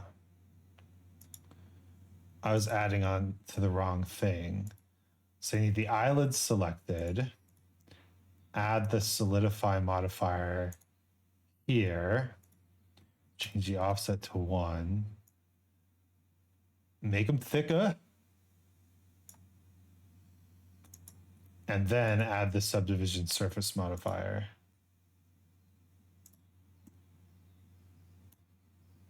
Yeah.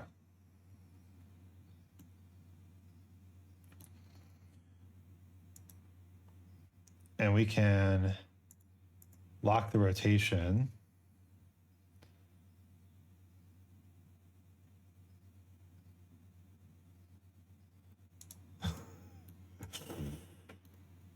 Actually, I kind of like that. This is our business. This is our business boy. So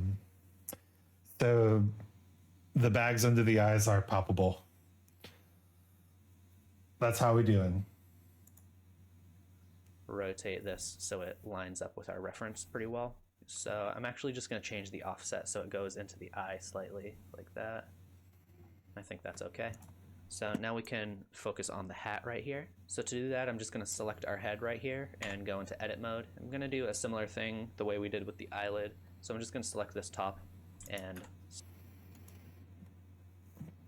Character's looking groovy. Well, thank you. Start hitting Control Plus to expand the selection. And when we get all the way right here to near where our hat is, I'm just going to Shift D to duplicate it.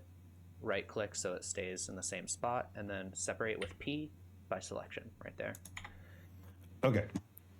Select the head, go to edit mode, find the tippy top of the head. Let's plus. And then I actually want him to have hair, not a hat. So let's add this to the selection.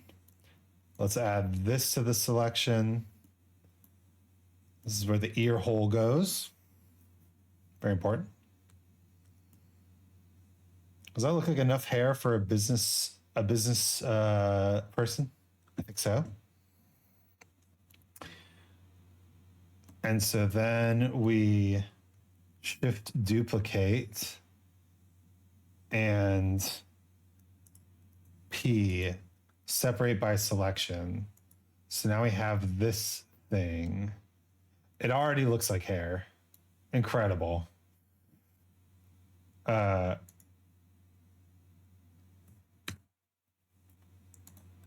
Absolutely marvelous.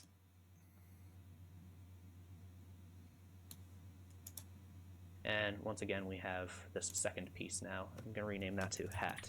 I'm going to make it look kind of like a knit cap. And so I'm just going to come in here and I'm just going to select this loop right there, okay? And I'm going to hit E to extrude, and I'm going to scale that like that. And you know what? It looks like it's not really working correctly over here, and that's because clipping is off. So I'm just going to turn clipping off right here, and it should work better now. Right there. It doesn't go past that middle point. Okay. Let's give this man some hair. Let's give this man some reasonable hair. Absolutely credible and realistic hair. I do want to solidify modifier on this bad boy, though.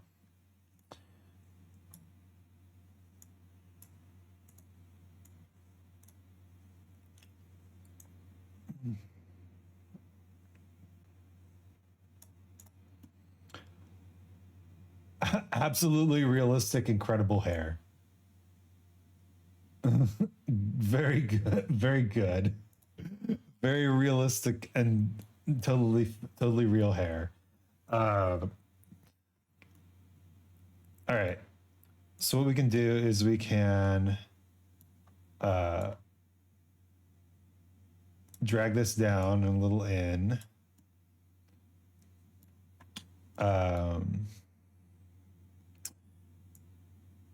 These four we can move down here. And then we can move this in. So realistic, so absolutely real. Now subdivide it 93 times precisely. What's up, Mags? How's it going? Look at this realistic hair. Real hair simulator 20K14. Absolutely magical. Believable. Everyone believes that this hair is real.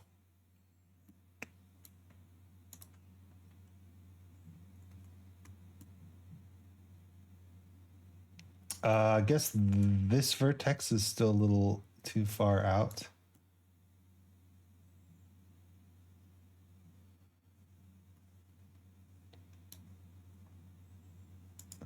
I'm going to give him a widow's peak. Yeah, that's nice. Looking good. Tired. And then sort of starts using the hair particles. Well, I was thinking about this. We should apply the mirror modifier. I guess we have to do that in object mode. We should apply the mirror modifier. And now that we have the mirror modifier applied, we can give him a little like variation in his hair, right? Like we could inset this face and then extrude it up.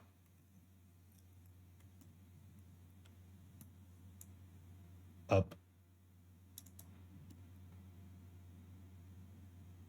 Hey, that doesn't look good at all.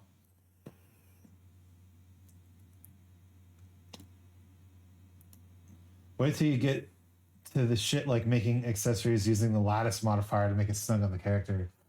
Cool. The mirror modifier applied, you can make it more asymmetrical. That was my thought. I want to give him a little bit of a wave here. Maybe the answer is just move this a little bit down and out.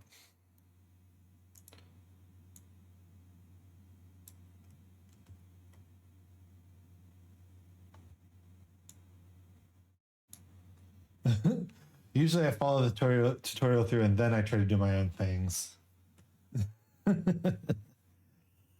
Yeah. I feel so most of the time, yes, but since we've already done a lot of character modeling and stuff like that, I'm okay with riffing on this character model. I'm still following the basic premises of what he's doing, but the real thing we're going for is eventually getting to the rigging video, which is after this one. Looks like a real piece of business hair. I love it. A 100% real piece of business hair. So you don't need to extrude this out very far, just a slight lip right there. And then I'm going to extrude it upward Now again that's cool. on the Z-axis right here. Okay, so now it's like kind of a J-shaped profile, like cross-section right here. And I just want to add in a solidify, okay? And I can move that above the subdivision surface. That way it gets smoothed afterward. And if you want to change the thickness, you can totally do that. I'll move this up maybe like 0.03, something like that. And we'll take a look. Looks like it's pretty thick, so And also, it's going. We do the want wrong this guy to have a direction, nose. So I'm going to change His character the doesn't have a nose, but we want our character to have a nose. So I think what we have to do, add in our little loop cut, and then add another loop cut like here.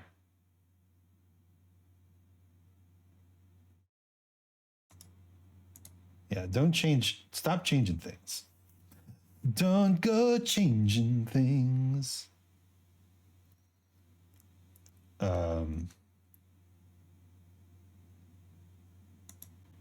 Another loop cut. Like here. And then we just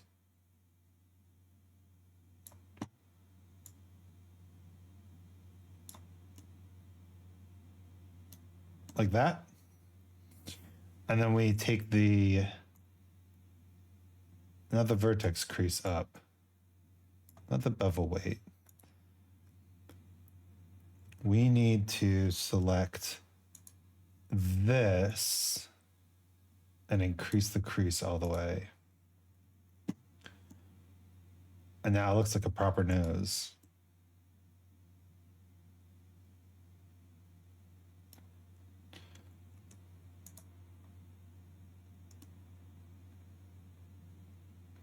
I hope everyone is feeling this model. I hope everyone is understanding the thing I'm going for with this model. You know, let's vertex crease here and bring it in. A nice little nose. Maybe not vertex crease, but still bring it in.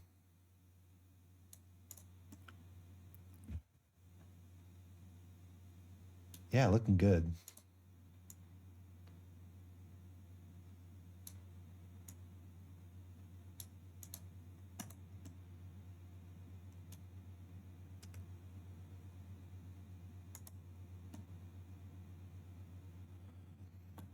His guy also doesn't have ears. All right. Ear time. Oh boy. So if we start here, just select these and subdivide. Then we get a little ear space. So far I like the vibe. Good. Now we have a little in-between space for an ear. And we are getting N-gons, so maybe we shouldn't do that. Loop cuts only.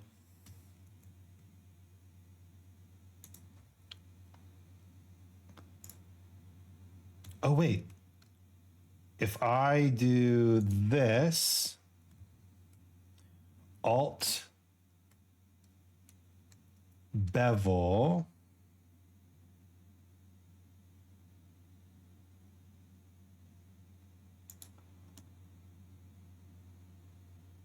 does that fuck everything up?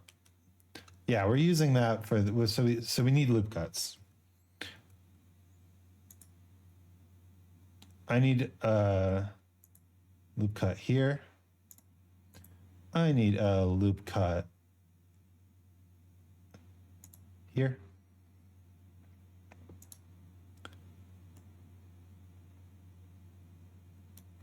A loop cut here.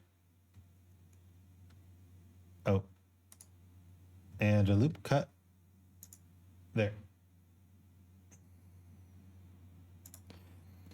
And now we have this ear section.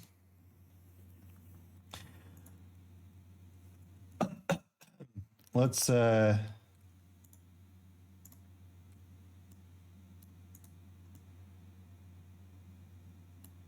I guess this will be the ear section. So let's just extrude this on the X.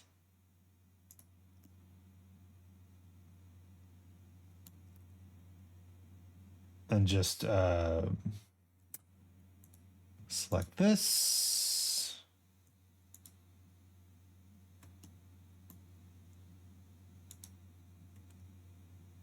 All the way around. Yeah.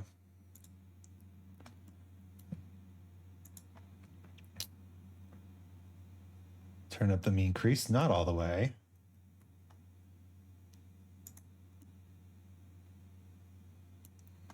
Then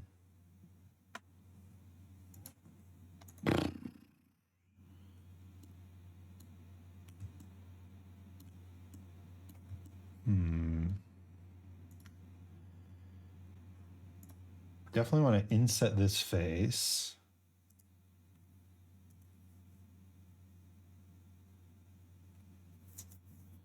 And extrude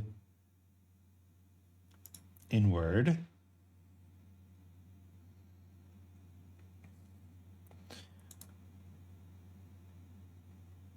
Down here, this needs to be brought back, but still out. This needs to be brought back.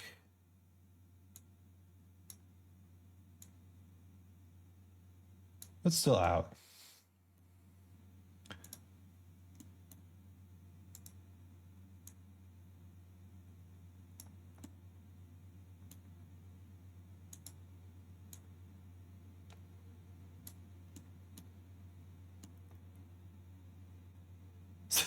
Is that how you make an ear? Is that a good enough ear?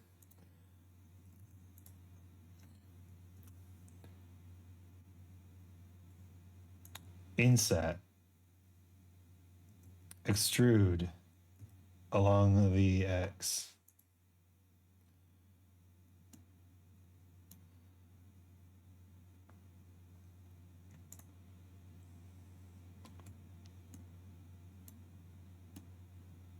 It's kind of a fucked up little ear, isn't it? What if okay.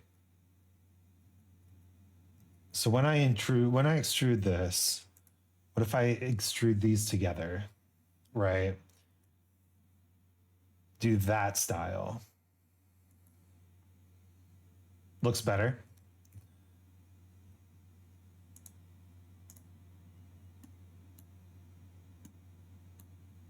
Okay. And then from the front, let's just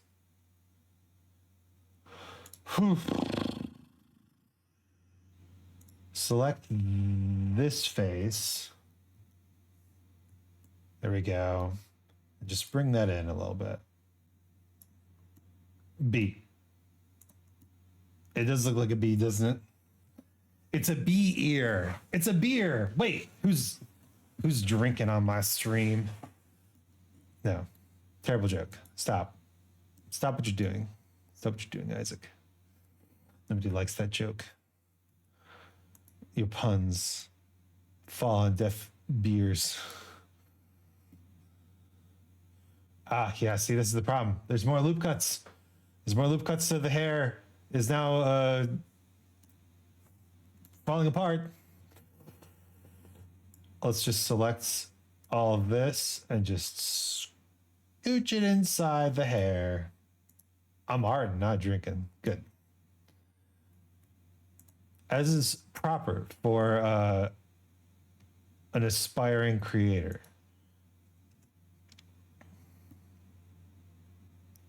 The ears are tiny. This man's got tiny ears. But that's okay.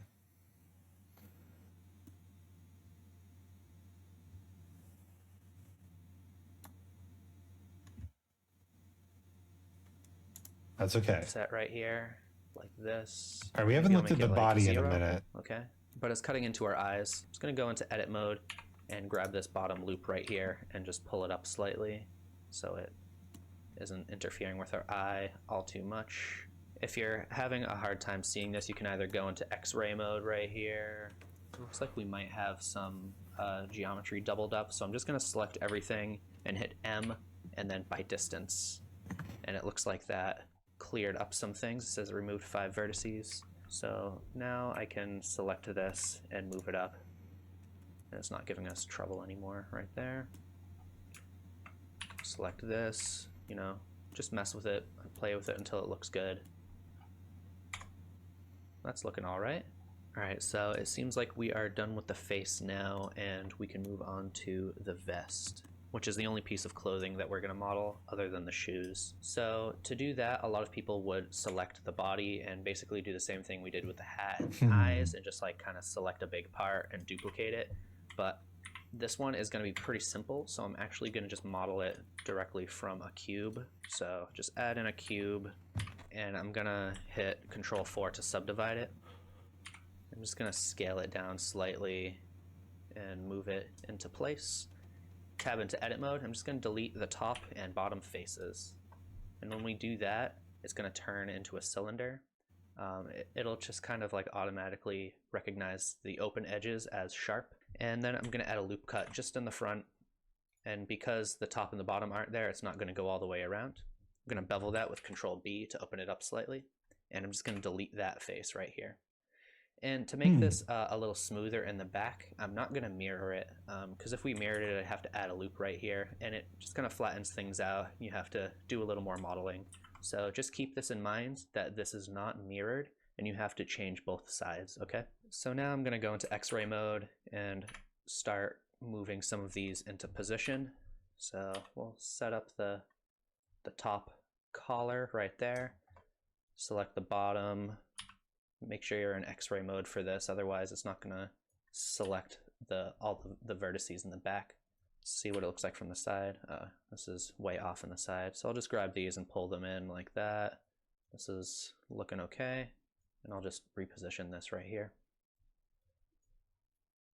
Okay, I am going to add a loop cut right underneath the arms so we can have a little opening right here. So we are cutting through a little, but I'll deal with that. Actually, I'll just pull that out a little.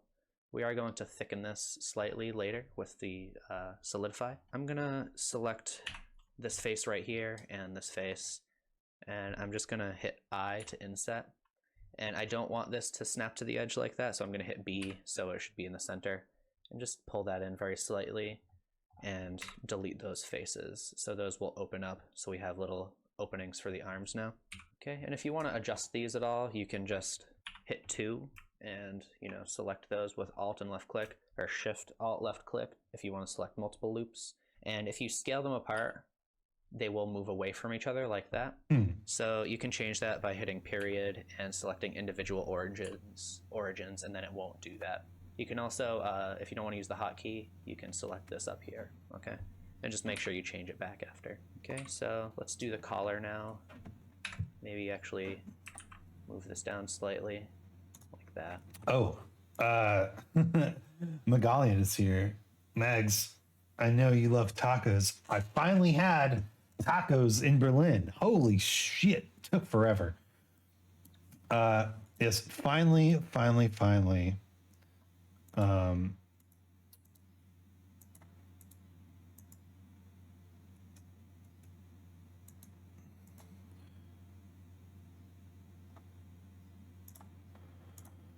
I finally had tacos in Berlin, and it was amazing.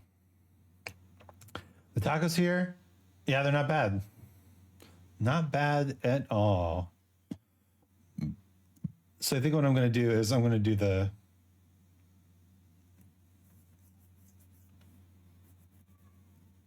We already added a sleeve to this guy, though. Yeah, let's just add a vest. He'll be a vest wearer. All right, so let's see if I can do that from my memory. Yeah, Berlin tacos. They were really good. Not a circle. A UV sphere. Add the subdivision surface modifier.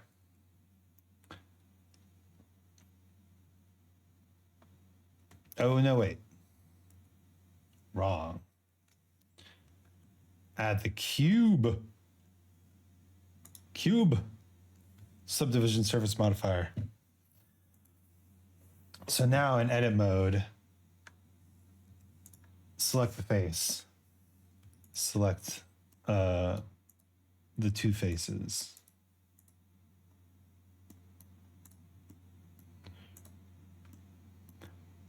And just delete those faces.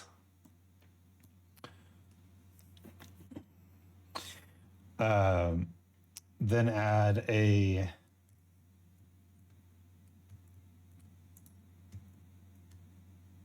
loop cut.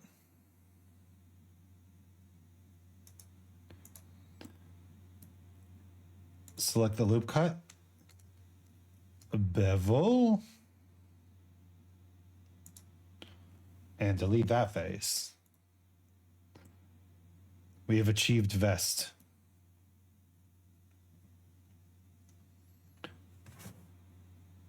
All right. Select all. Move you up. And then with X-ray mode turned on, because we don't have the mirror modifier, so we want to make sure we get everything. Let's just scale it down to about the proper size. Looking good. Scale these into the proper shoulder thing. Scale these into the proper hip placement. Look at from the side. Scaled.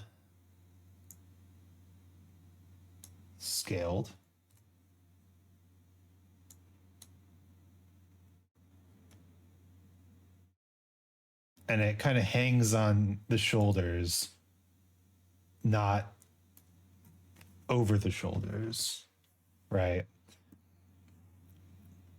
And then we add a,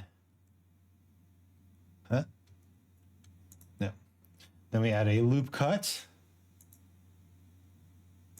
for the arms.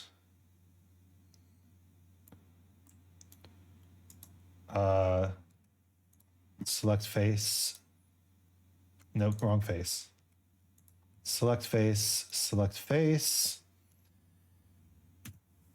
Insert, but not with the border. And then delete those faces.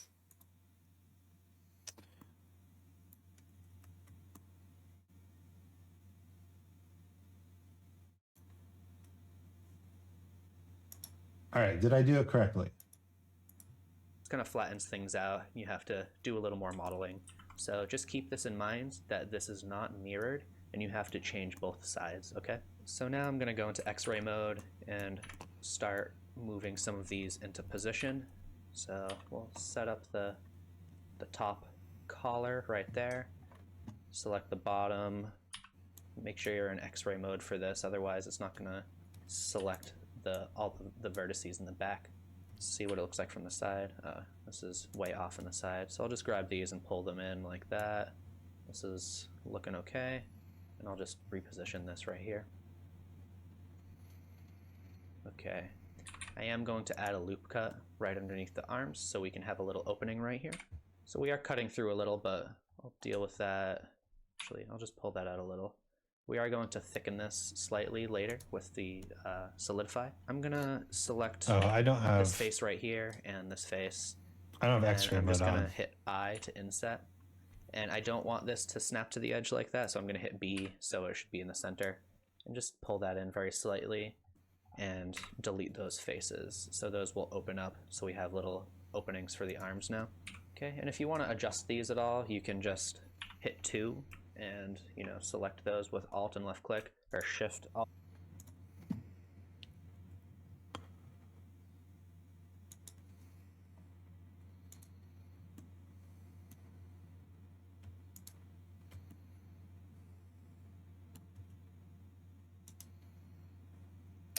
Make sure we're doing around individual origins.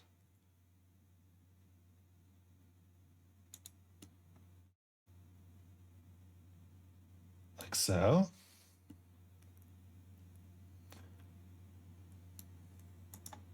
Alt left click if you want to select multiple loops. And if you scale them apart, they will move away from each other like that. So you can change that by hitting period and selecting individual origins, and then it won't do that. You can also, if you don't want to use the hotkey, you can select this up here, okay? And just make sure you change it back after. Okay, so let's do the collar now. Maybe actually move this down slightly, like that. That looks okay. So let's select this top loop right here.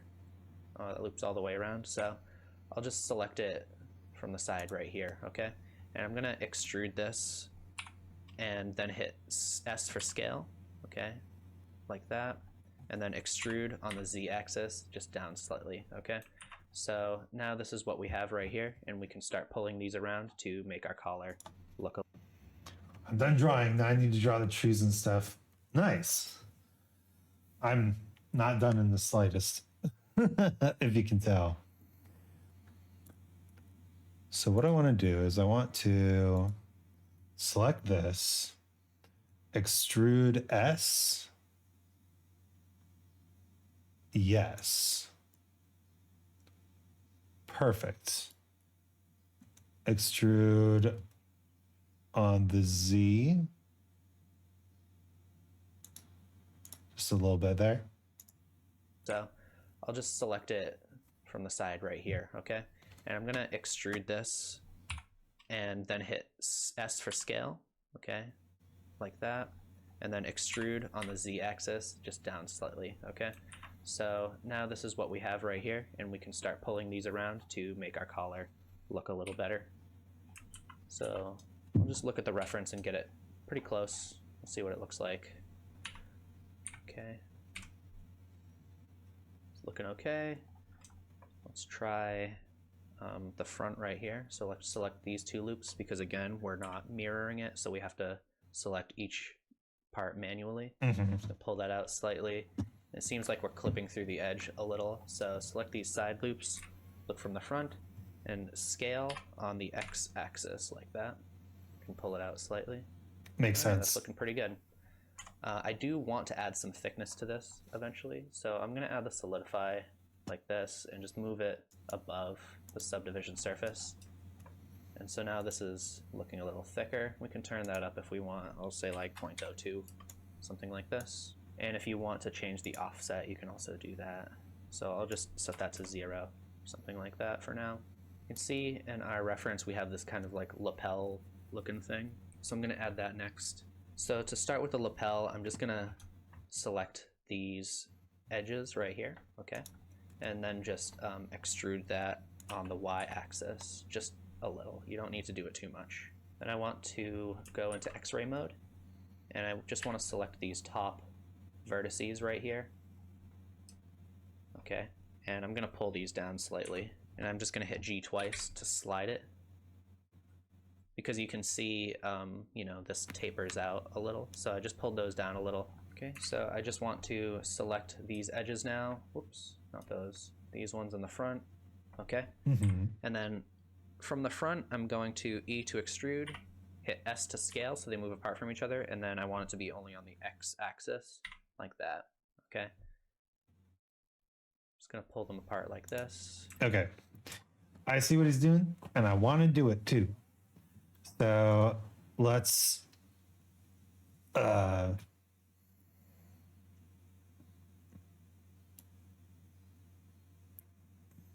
select very carefully. Not in X-ray mode. So we want to E to extrude along the Y. Just a tiny bit.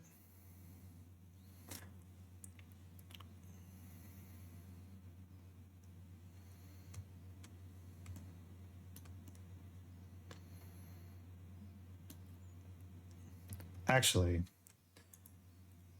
let's even extrude these two. E extrude along the Y. And then we can select these two vertices and just move them down. And scale them out.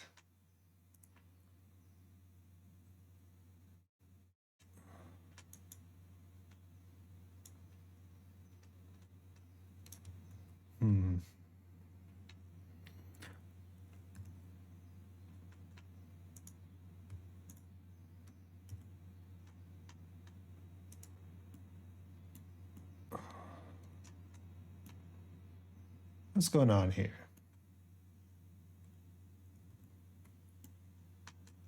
Oh, we've got a crease. I see.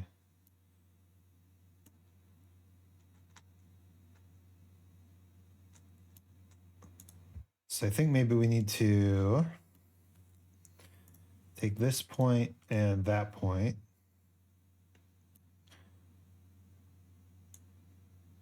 Move them out a bit more. Now,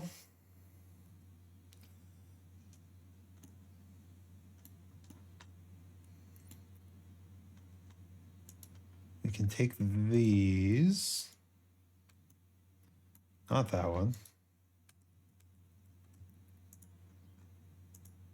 Scooch, booch, kabooch, extrude, scale on the x-axis. No. How about all extrude edges?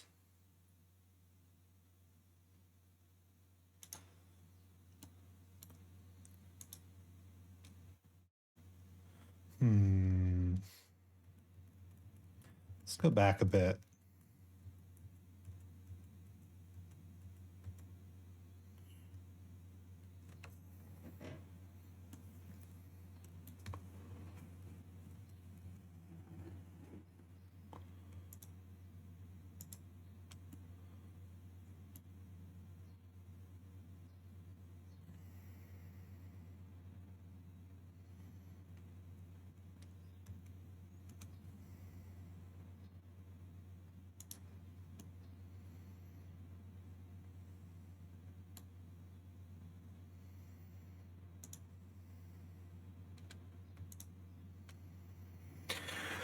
All right, then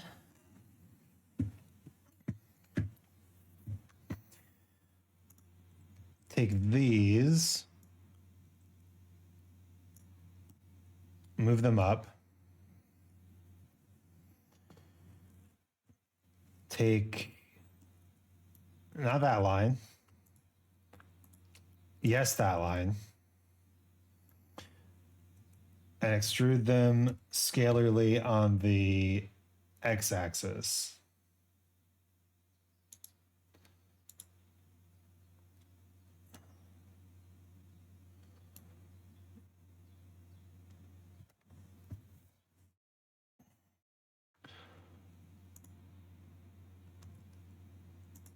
And then we just need to move this into position. And this into position. And this into position.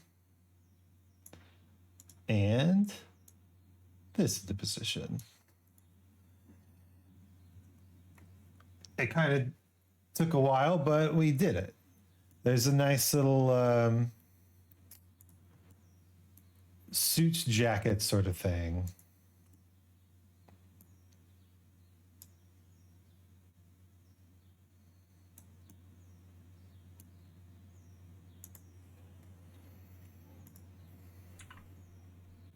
It's looking all right. Maybe I should move these up a little more.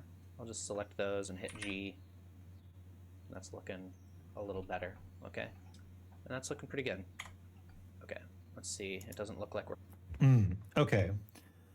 So we can have this collar be, this little shirt sleeve here be his undershirt. And then this will be his jacket. So let's go back into here. And let's select this and this. and scale them out. Nope. How would you do that? Move them away from the local origin. Oh, right, of course. They're still on individual origins. Medium point.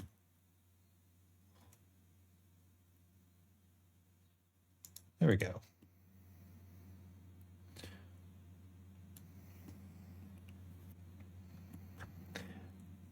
And then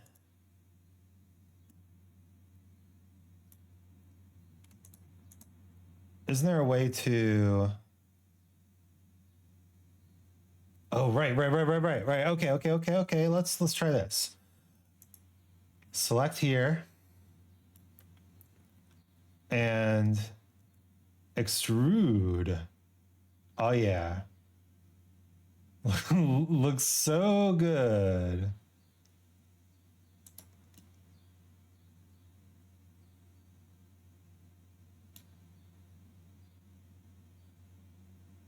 And then yeah, extrude again. Scale along the X to 0. No, to 45. Scale along the Y. No, scale along the X to 45.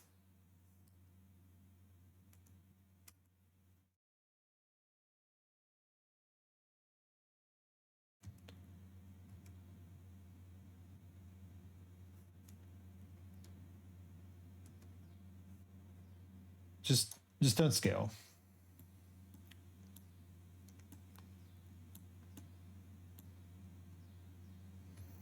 So I think what I'm ready to do.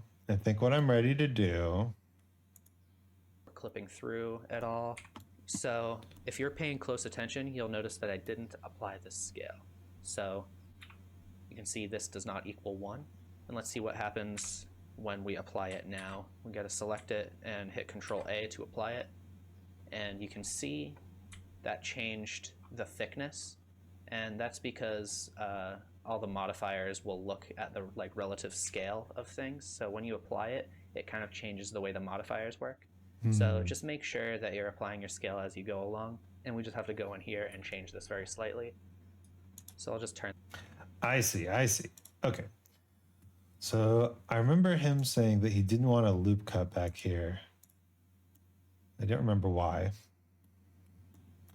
Anyway, if we add a loop cut back there, and then we go into point select mode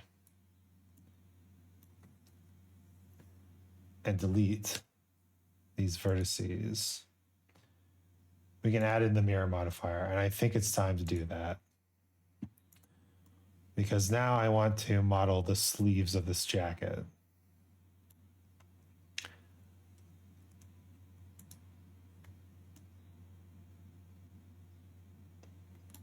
And that means extruding on, let's see, everything but the Y. Let's get the nice elbow there.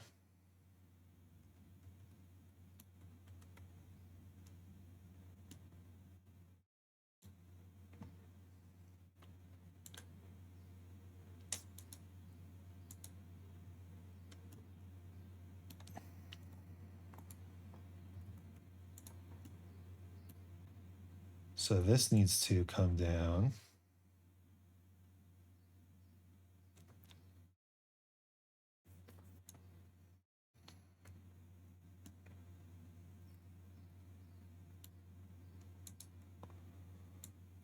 Well, let's make it a lot harder to rig.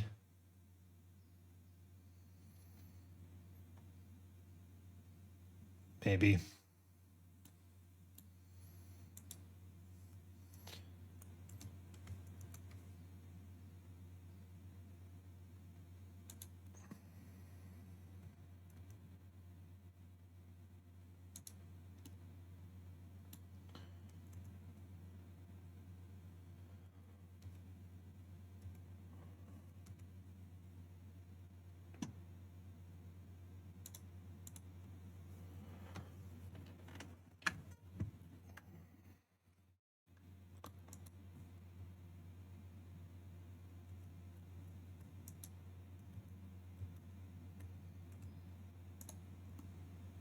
Business suit. Looks more like a tuxedo with these wings, but also I don't like this part, you know. Back in we go.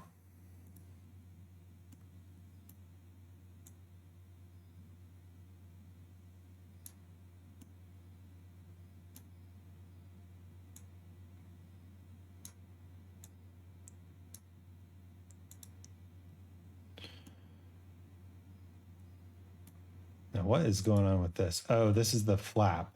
I see. Of course.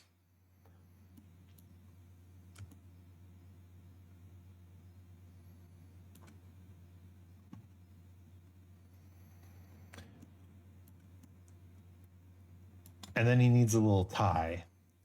And we can model the tie easily. Just add in another cube. We do everything with cubes around here.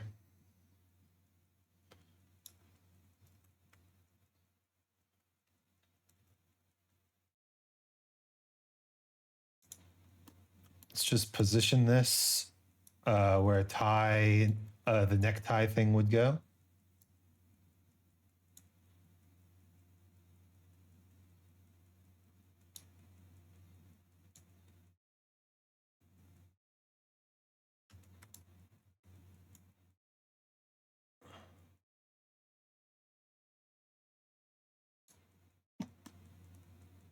Good?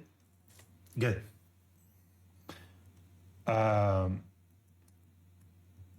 Apply the scale. Speaking of which, supply the scale on the coat too.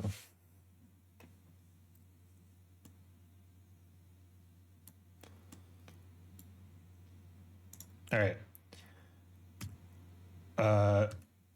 Apply a subdivision modifier. And now let's model a tie. Should be pretty simple.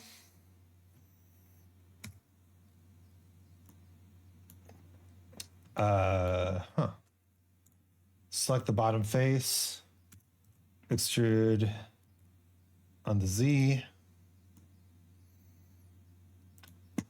Oh, before we do that, this just needs to be scaled in on the Y.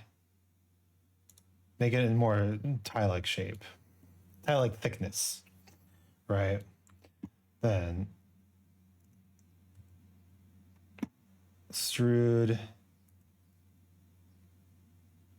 We'll probably need a loop cut there.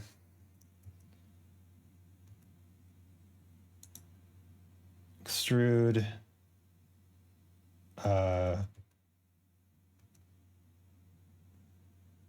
Extrude. Okay. Select the faces all around here. Scale them in. Look, we've already almost got a tie. It's pretty awesome.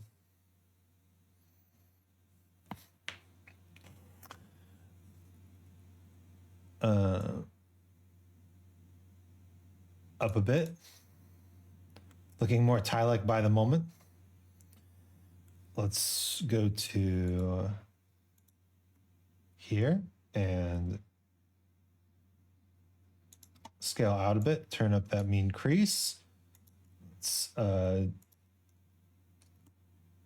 maybe not that far scaled out, right? Now, on the other hand, this down here,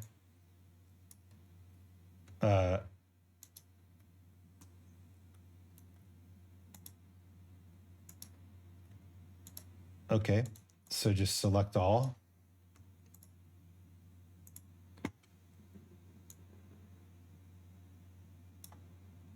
Turn off the mean crease.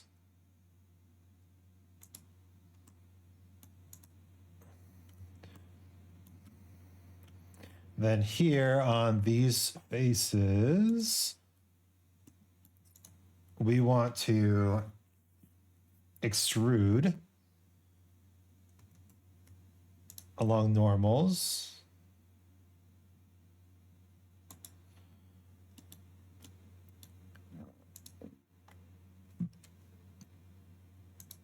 Select that loop cut. Increase up. Select this loop cut. Increase up. Tie. All right. So now select everything, and why is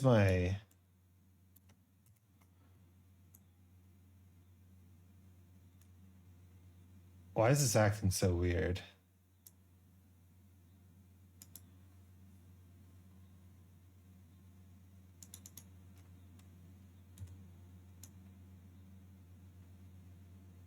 Turn it this way. Actually, let's rotate it along the X slightly. Then move it back out.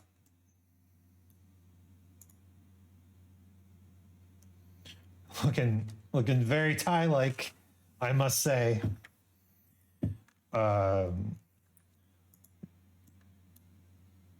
Select this top face. Scale it out.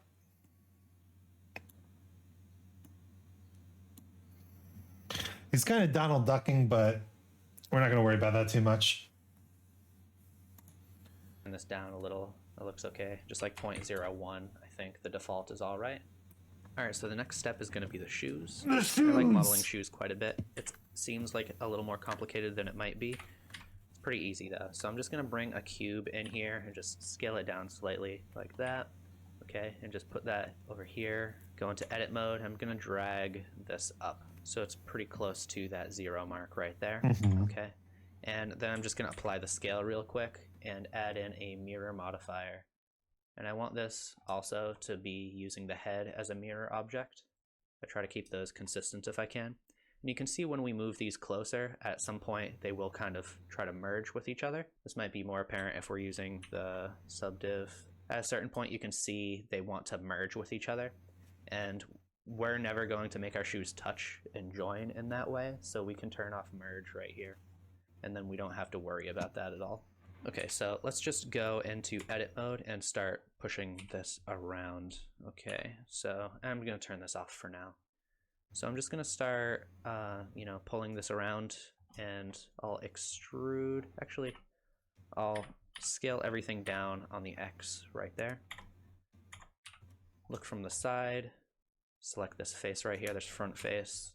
I'm just gonna extrude this outward. Okay, like that. I'm gonna start adding some loop cuts, maybe one right here. And if you go into X-ray mode, you can start pushing this around from the side. Okay, it's looking okay.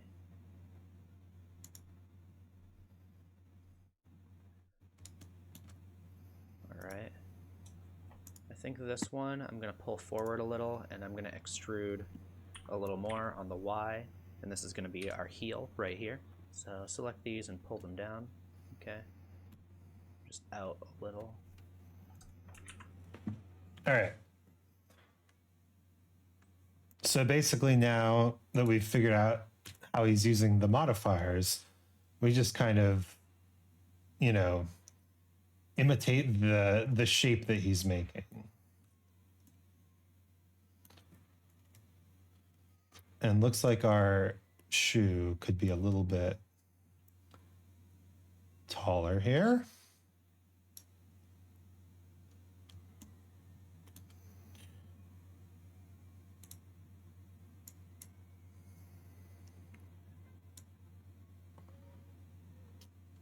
We want him to have like nice loafers, right?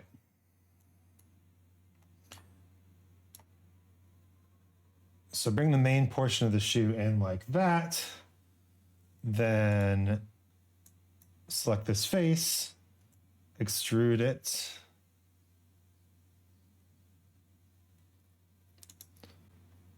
And then extrude this face once and twice. Looks like a pretty decent shoe size for our fella. Then go into edge select mode.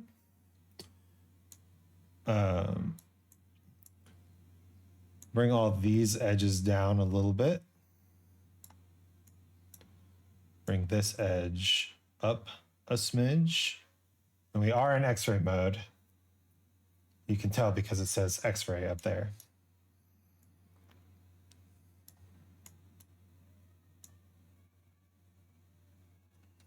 You know what?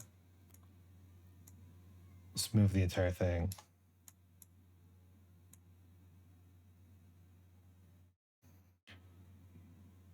Nice loafers. And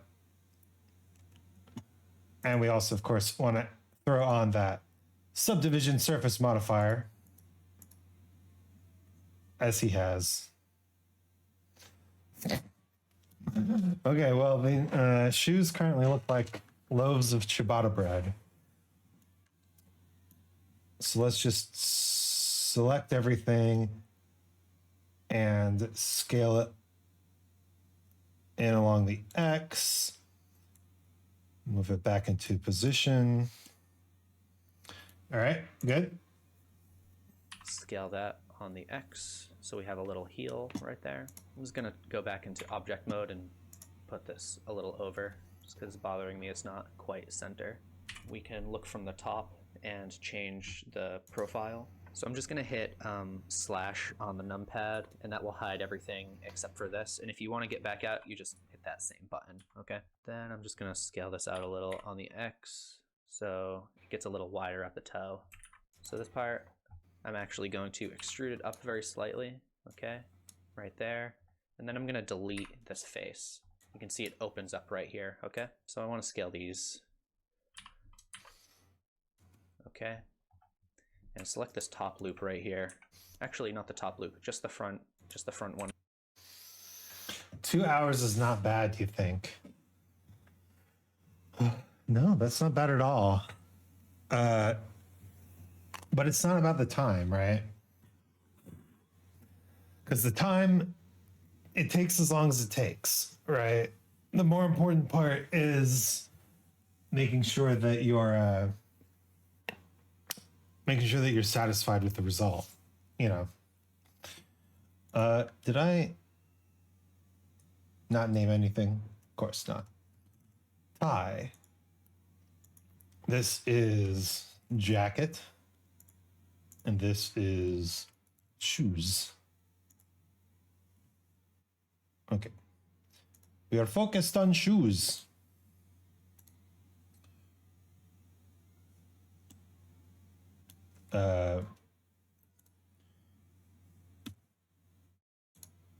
So delete this face.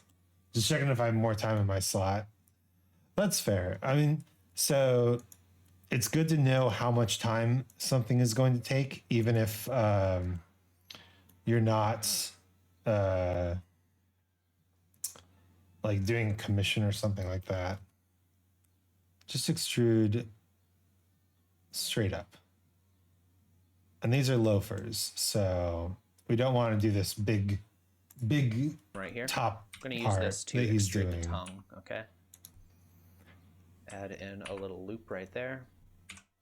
And like that, okay. And you can see we don't have any thickness, so we need to add in our solidify like that. I'm just going to put that again before our subdivision surface. And this is important we can for just change loafers. the thickness right here. We need that. 0.03. So now we can, you know, position this however we want it, and we actually have the thickness in there. All right, so let's just move this around until it looks good to us. I messed up.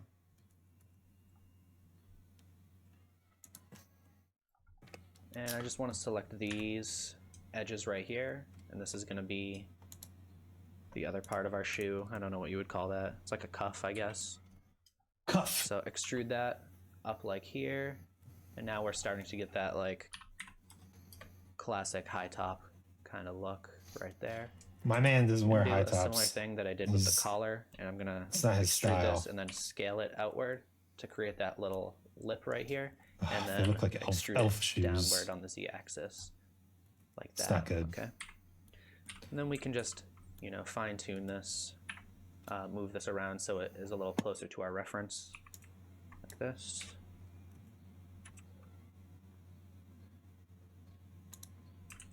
All right, that's looking pretty good. All right, it's a little chunky. I might move it in a little right here with the face. Select both of these faces like that. So again, it doesn't quite match our Just reference, but don't worry too much about that. thinking if you think about it doesn't look good, shoes. you can change it, okay? Right. Sometimes you have to think about things when you're making art that you Select don't these, normally scale think them on about. the X, get them a little closer, but try not to make them go through each other or you'll get some weird errors. I want to change the tongue a little, so I'm going to make it a little skinnier right here on the X, like that. And I want to make this one a little skinnier also, but I want the top to be kind of fat, so I'm going to pull it out like that. Cool, that looks all right. All right, so this is still kind of like looking like a sock. It's not really flat on the bottom. So to fix that, I'm going to add a loop right here, right there. And I'm going to scale that on the Z by 0 to flatten it out so it's completely flat. And it's going to line it up with this ridge that we have right here. Select this loop right here and hit Alt-E to scale that on the Z by 0 to flatten it out so it's completely flat. And it's going to... Hell yeah, that looks sick. So scale that on the Z by 0. Completely flatten that shoe. See, our this is the problem here. Our toes are pointy.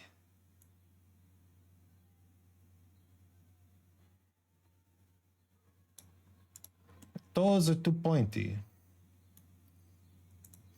And then we can move this loop cut down. Get a nice flat bottom.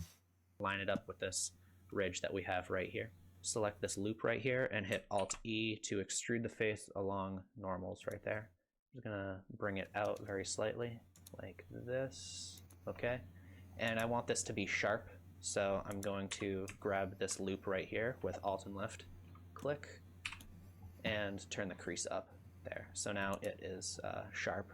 And I want the toe to have a little more character, so I think what I'm gonna do is add a loop right here and just pull this around until I think it looks good.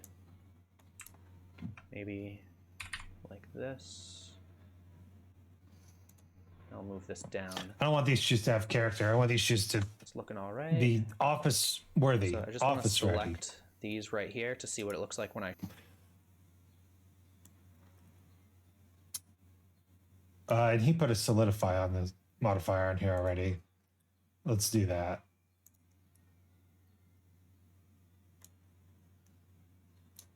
Solidify me, Captain.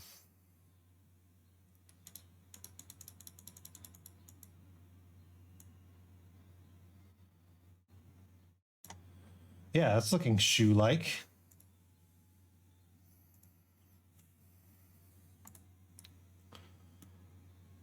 Very shoe-like. Sharpen it because I want the toe cap to be kind of prominent right there. So that's looking okay. I think it might need to move in a little more. So I'll just create another loop right here like that.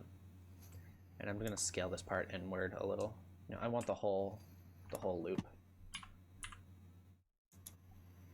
His shoes look very stylish, I will say. Well done, shoemaker.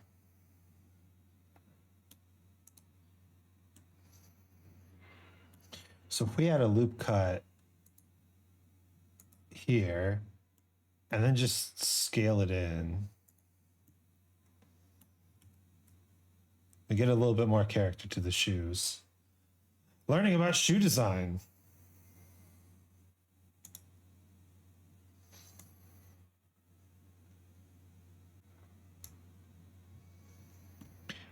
And then I mean, we do want these shoes to be like, I mean, you got to have the insoles for like the office work, right?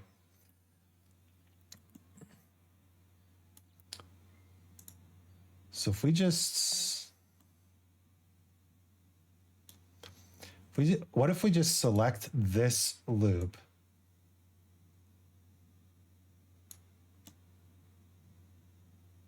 Move it over just a touch.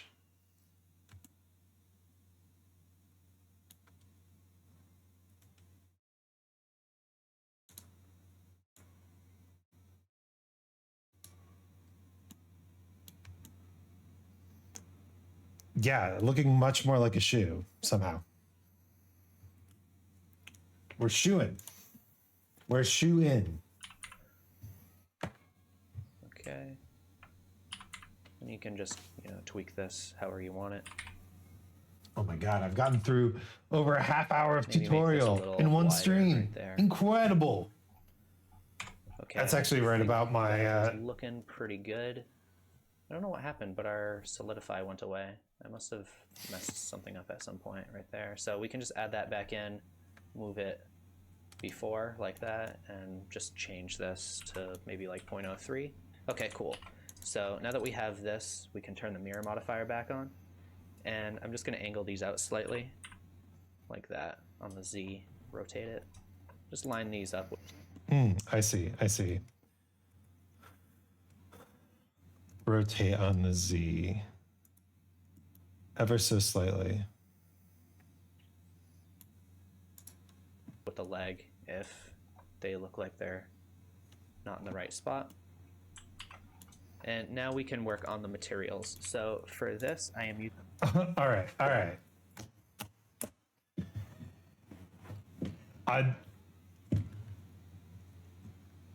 There's not much left of this video.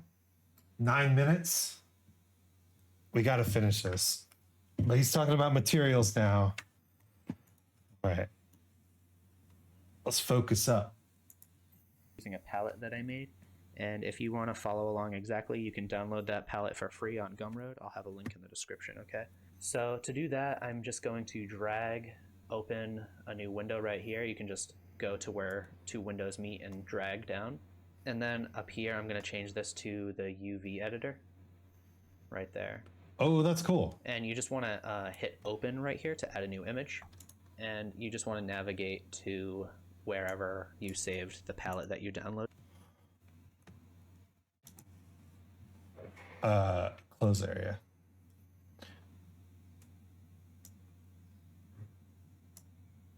Whoa, okay, that's too much.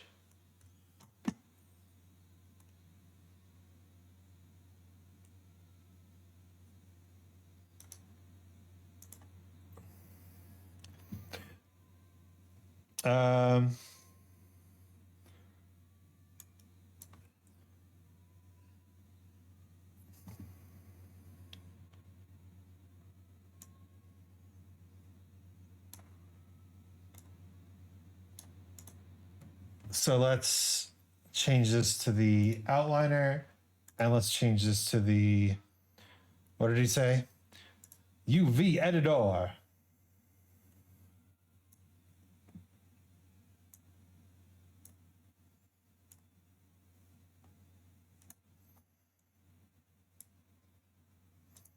Actually, let's just close this area.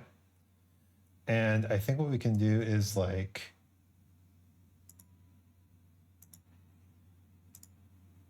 split this and make this an outliner, right?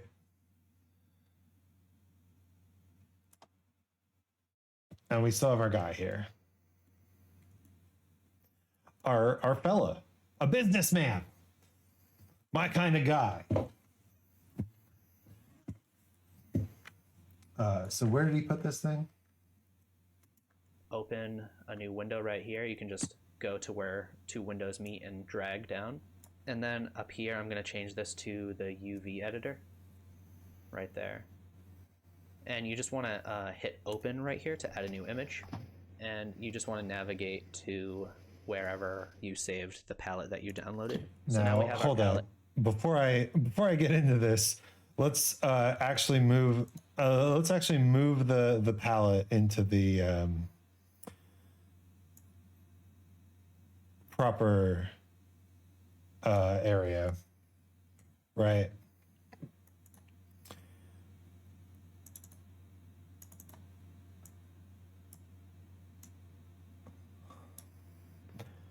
Okay.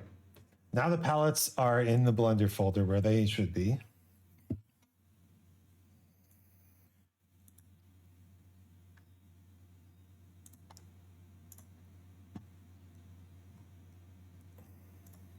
In here, you can just zoom in because it's a really small image. It's just 16 by 16 pixels, okay? And so now that we have this in here, we can, first of all, I'm going to select everything, make sure these are named shoes, and I'm going to put it in with the other ones and give that a save. And select everything and shade everything smooth, okay? And we need to actually add the material. So I'm going to select the head. So select everything and shade smooth. And then hit A to select everything. You can see that the head is the one, it's actively selected. That's why it's a different color. You can go right here to the material properties and add a new material. I'm gonna go into the shading tab right here to set it up. Okay, let's look in on our character right here. And Add a new material. Go to the shading tab.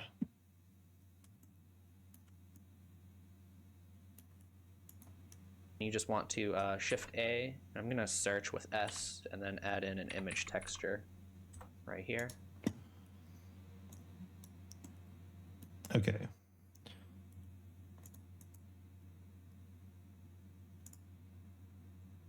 Add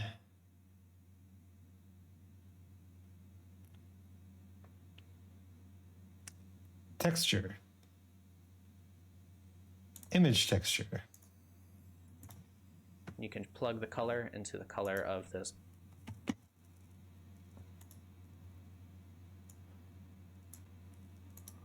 principled shader. And we already loaded our image in, so you can just press this right here and choose the palette, okay? And you can see right here, it's kind of smooth, and I don't want that. What's doing that is this linear right here. You need to change that to closest, and it'll sharpen it out like that. Perfect. I'm also going to Shift A and then S to add in a texture coordinate. And I just want to make this use the UVs. So drag that into the vector right there. And so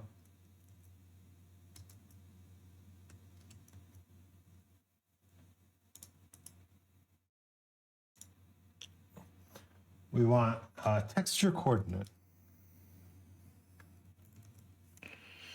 What about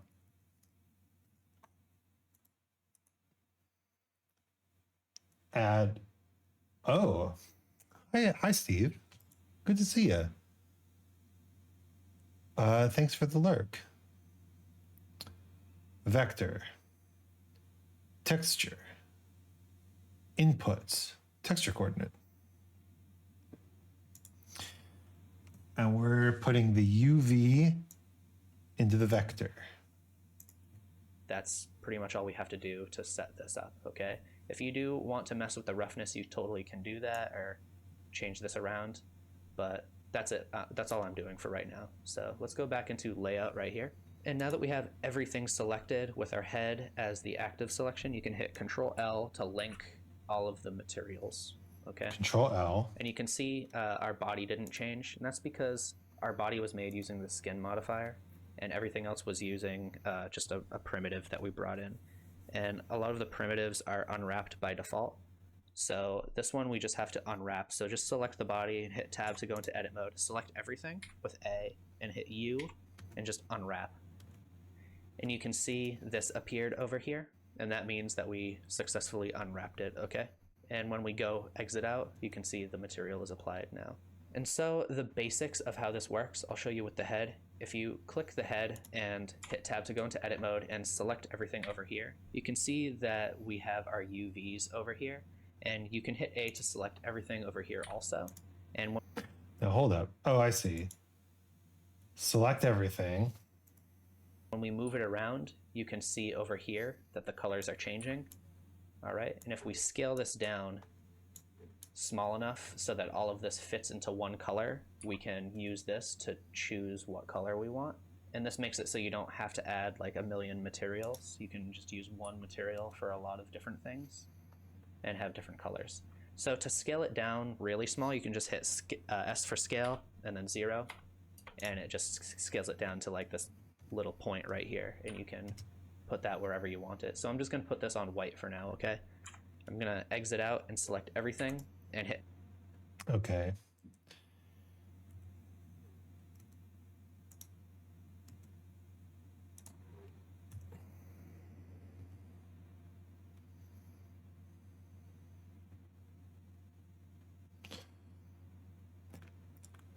Nice skin tones down here at the bottom. This is making him your stereotypical white guy. Stereotypical white guy.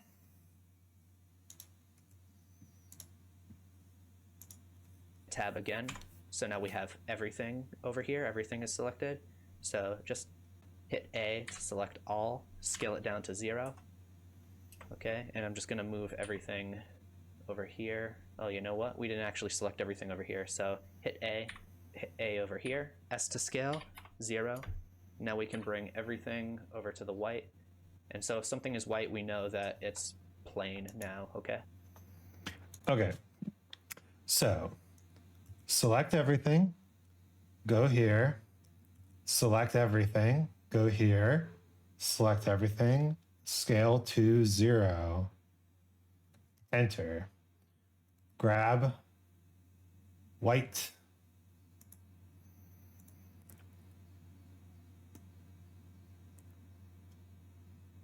All right. So far, so good.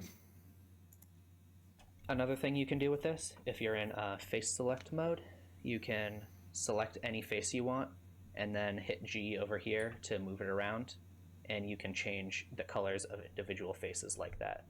I don't want to do that right now. So I'm just going to select the whole head with L, and I'm just going to choose a skin color. And so for... All right. Select the head with L. And then put it on our default white guy skin color.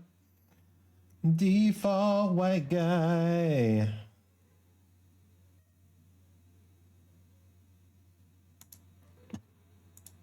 For the skin, I want something maybe like this, this darker teal right here. Also for this, I want to use material preview right here, and our colors will just look a little more accurate. So next I want the lips to be a slightly different color. So I'm just gonna turn off the mirror modifier for now and select this, the back part of the mouth, and just hit Control+ to start expanding this until it reaches the outside, the outer edge of the lips right there. Okay. So we turn off the mirror modifier. Ooh, our dude is extremely janky right now, huh? Oh my god. So many loop cuts. I guess that's how it goes. All right. Face select mode.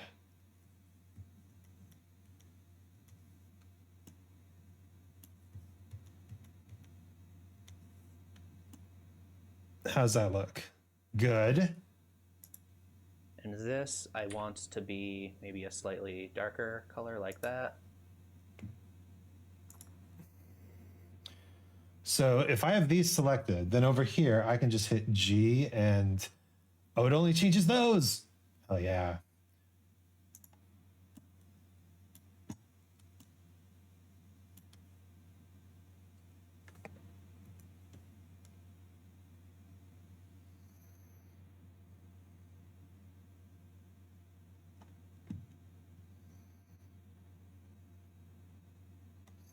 I don't want to give him the post suck Monsters Inc.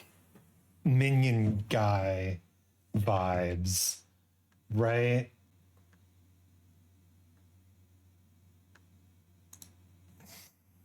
You know what I'm talking about. The posts suck. Monsters Inc. minion guy. Posts suck. Monsters Inc. minion guy. Come on, Google. That's it.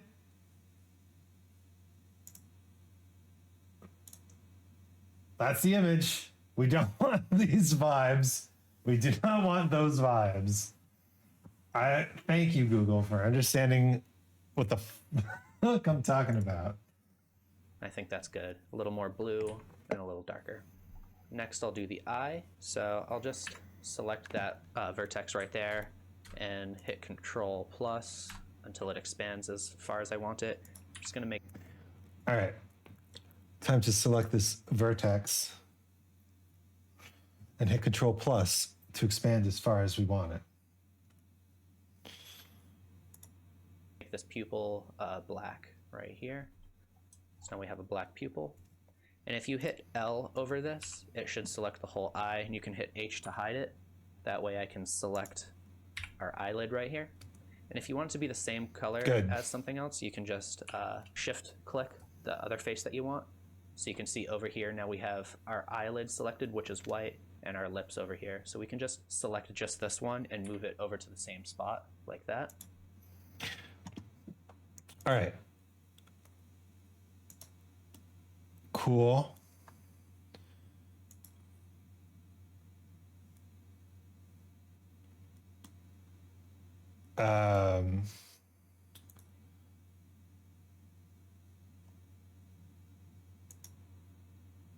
Right.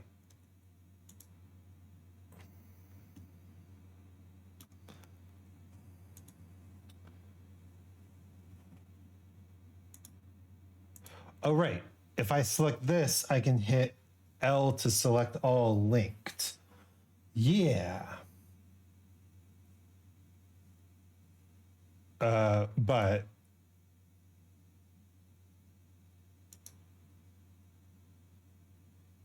what's it?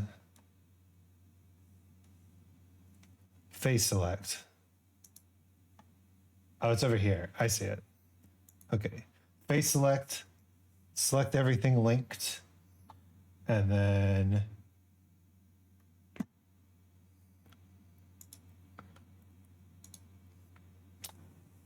kind of perfect. And now it's the same color. To get our eye back, we can hit Alt H, and that just unhides everything, okay? Next, I am going to just hide our vest. You can also do that over here. And I'm gonna start selecting, if you need to go into X-ray mode, just make sure you go into solid first. And if you wanna be able to see colors when you're in solid mode, you just need to make sure that you have texture selected. Otherwise, your texture won't appear, it won't match this over here. So I'm gonna hide the head also right there, and I'm just gonna select this top vertex and expand the selection so that I can make this part be the neck, okay? Right there, and I'm gonna bring the head back and do the same thing I did with the eyelids right there. So now we have two different colors over here. I'm just gonna move the white part over to that skin color so it's the same. And I'm also going to select this hand right here. I'm gonna hit C to bring in circle select right there. And once again, I am in object mode for this and in X-ray, so that way it's going all the way through. But I'm gonna switch back to material preview and select one spot on the head and move this white part over. So now our hands and our neck are the same color, okay? All right, so I'm just gonna select a loop right here to make the pants, and I'm just gonna expand the selection until it gets about as high as I want. So I'll make this kind of like a jeans color, maybe like a darker blue, like this maybe. And then I'll select the whole body with L, and you can see now we can see all the colors we're using for the body. I'm just gonna change this white part again to maybe like another blue, but like a pale light blue like this. All right, so I think our body is good for now. I can Yes. So what I want to do here is just lower that. hide them shoes. And then if we select this, but not that, give me a plus.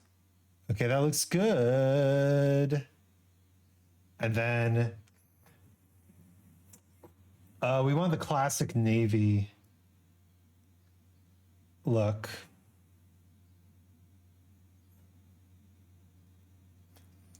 Yeah, perfect. The office navy. We can actually keep the shirt white, huh?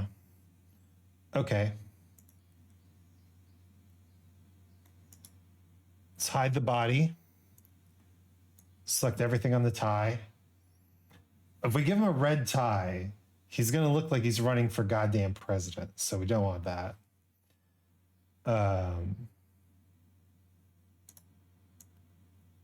Select.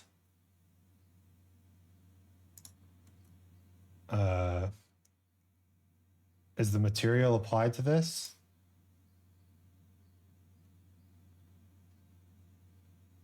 Assign.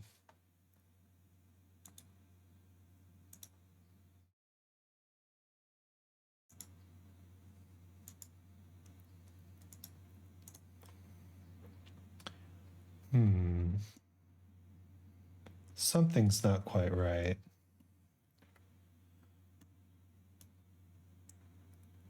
Okay. Select the tie. That's not the tie. Select the tie and select all linked. Go over here. There we go. Get a nice blue, a nice light blue tie.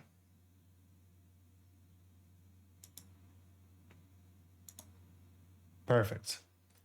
Select the vest. Select all linked. Grab. Give me that navy blue suit. Oh, and now we can see that the arms are indeed poking through. So what we can do with that is disappear the jacket. Just stay in X-ray mode.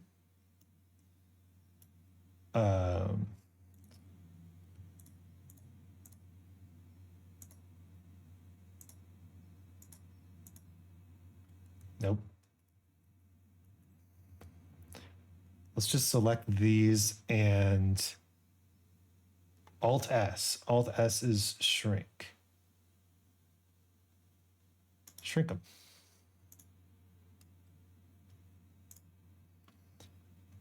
Shrink them. Turn the jacket back on. We're still poking out a little bit.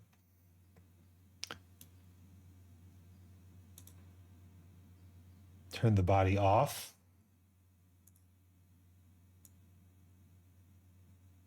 Bring that down. Not that one.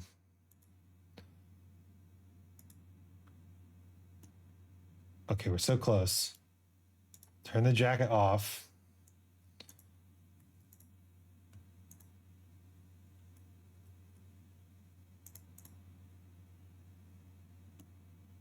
Shrink the arms a little bit more. Nobody's going to see them.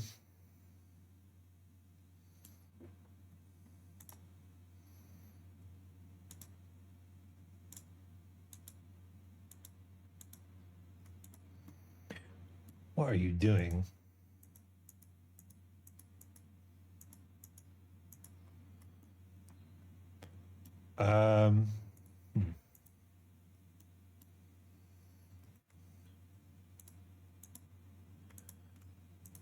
Just give me these. Lower the shoulders.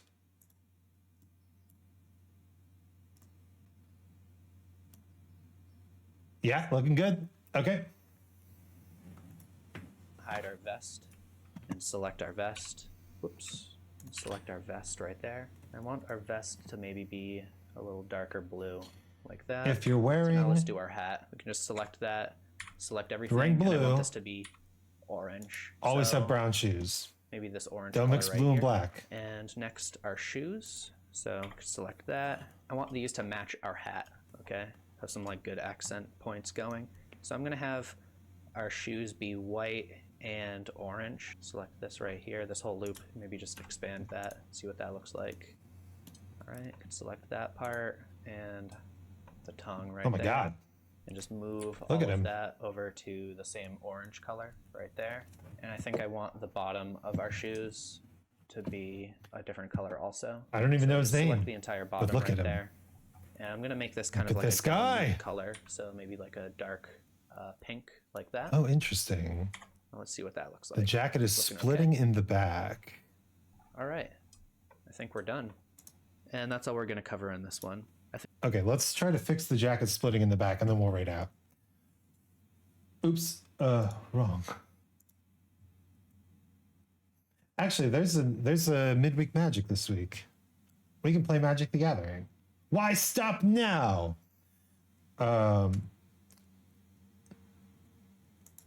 So we need to go. This is part of the mirror modifier, right? The mirror modifier should be first. There we go. And now it'll merge. Perfect. Okay. Let's just give him a look around.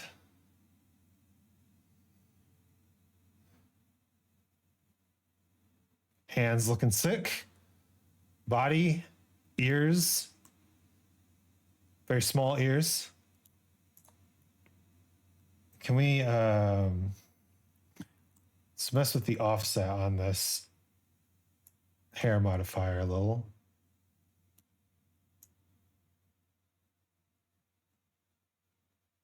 Bald.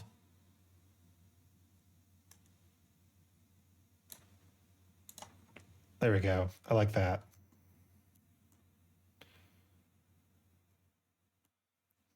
Oh my God. My guy. He's done. We did a whole tutorial, 45-minute The next tutorial. character-related video I make will show some basic rigging, so subscribe if you don't want to miss that. And if you have any recommendations, leave a comment below. Oh, Thanks for watching. Joey Carlino, you've done it again. Oh my God, I love this guy. Okay. Let me...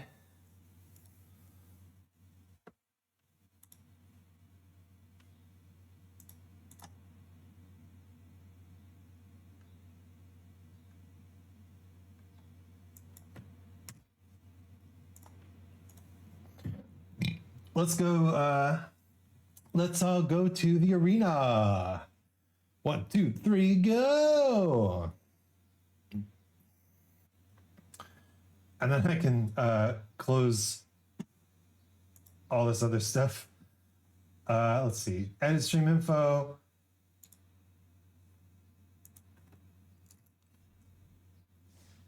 Nobody told me that my title had a typo in it. Well, it's not really a typo, is it?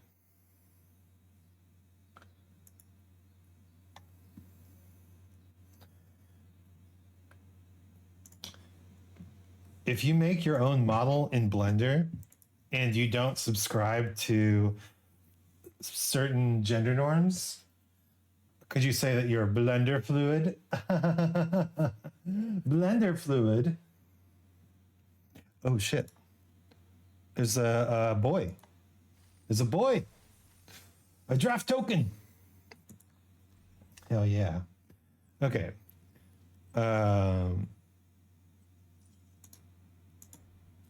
Sure. So this week is Artisan Brawl. Only commons, uncommons, and basic lands. Okay. Now, the way I do my quests is I only want to do one quest so that there's space for a new quest tomorrow. So we have 2 quests with white. So we can't use white. And we can't use any combination of these. We could do a red and blue deck. There's some really good red and blue uncommon commanders. New deck.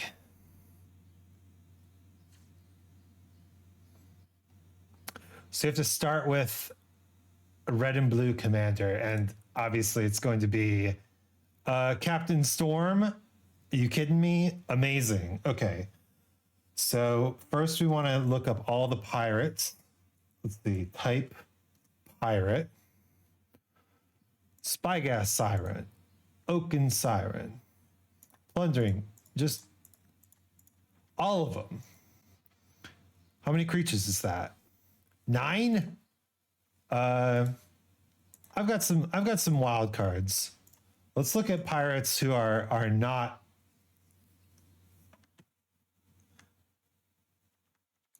we want the uncommon pirates first.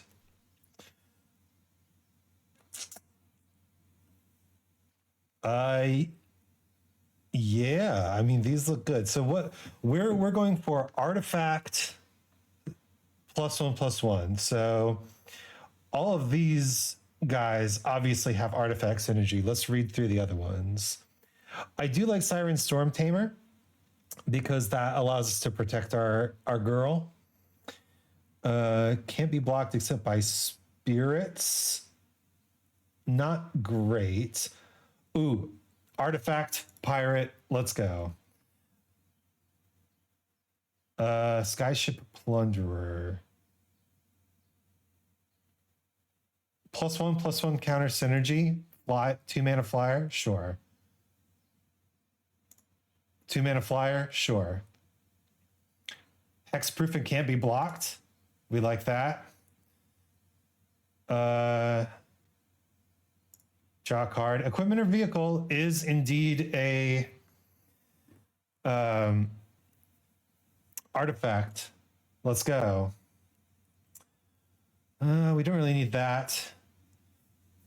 Reveal a pirate card from your hand or pay 2. Yeah, we don't mind that. Sure. Double strike with the city's blessing. Creates a treasure token. Amazing. Whenever you cast your 3rd spell each turn. Okay, that seems like it's really good. Yeah, nah.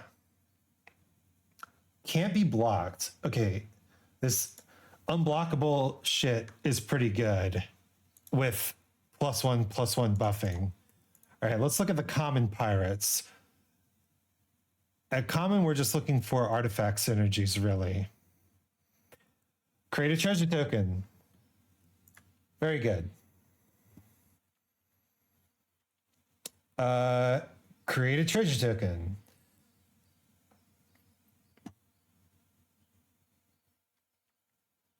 Create 2 treasure tokens. That's nice. Okay, Fanatical Firebrand is just so good. Menace, not really. Oh, I didn't realize there was a vanilla pirate. Can't block Menace as long as you control another pirate. Nah. Explores. Create a treasure token. Okay. So let's craft all these pirates.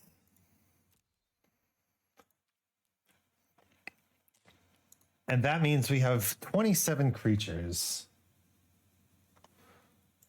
But let's not forget that there can be some really good artifact creatures. Oh, this gives artifact and creature. So let's just do artifacts with the type creature.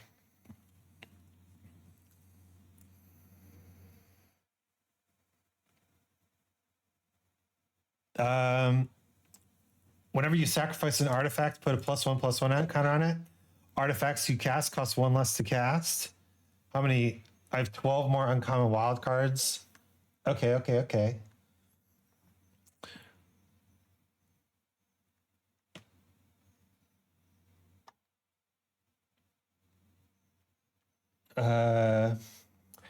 Is there a copy of artifact or creatures control? No, that the thing we would want to copy is Captain Storm, and it won't let us copy Captain Storm. Twin Shot Sniper is just pretty damn good, though. Ahoy, Kana! Ahoy! Isn't it late for you? Isn't it a bit late for you, I think? All right. And then I think we just want all the best, cheapest artifacts. Not even just creature ones. Cogwork Wrestler is great. Anything with flash is probably amazing.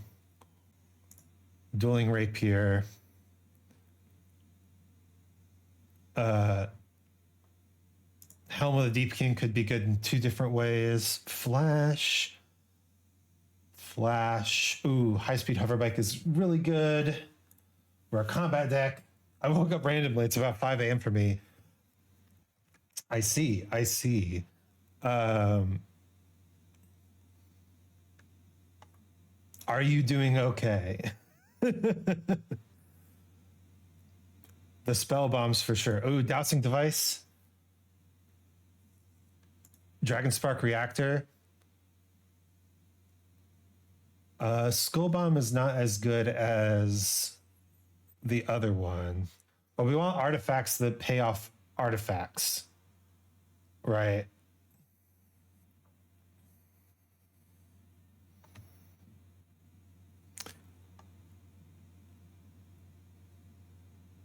I hope that you're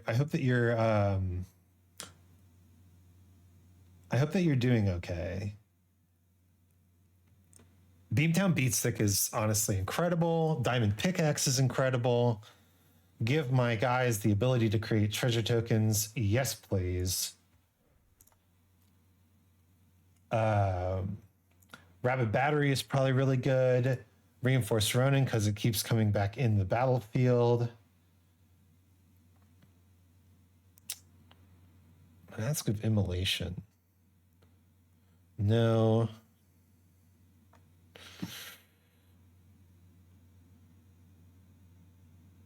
Scrapwork Mutt is good because it comes through twice.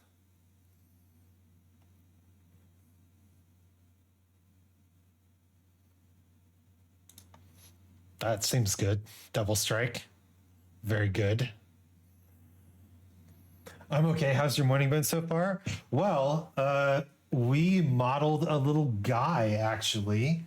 Let me pull it up. My guy. Show me my guy. Oh, Mishra's Bauble is legal in this format? Ooh. Okay. Yeah, I'll take 0 mana artifact, please. Silver Bluff Bridge. Sacrifice an artifact. Detective Satchel. Yes. Don't mind if I do. Candy Trail is just really good. 10 more cards. We can get a couple cantrip artifacts in here. I woke up, fell asleep, and resting. So let's just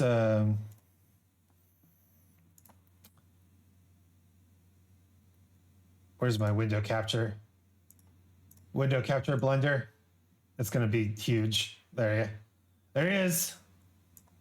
Our fella. Look at him. Look at our guy. Look at our dude. That's him. How did 3D modeling go? Observe.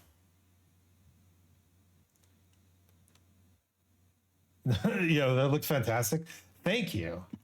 I think so too. I don't have a name for him. Should we dump a name on this guy? +1/+1 counter synergy. Oh, where's Mishra's research desk?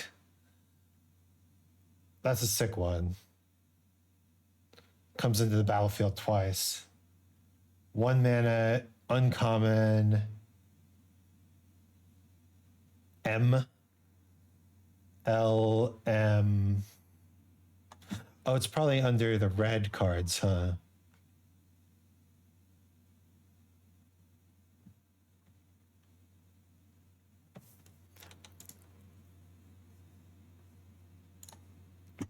Where's the desk? Show me the desk. There he is.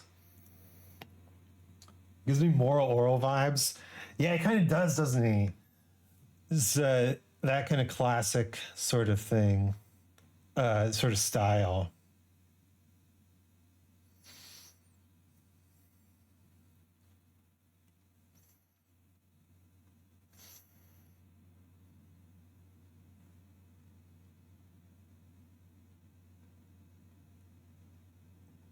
Okay, we want some ramp too. Maybe we do like 6 ramp pieces. Let's see. Search for basic land, right? The terrarium can give us a cool little 1/1 counter as well.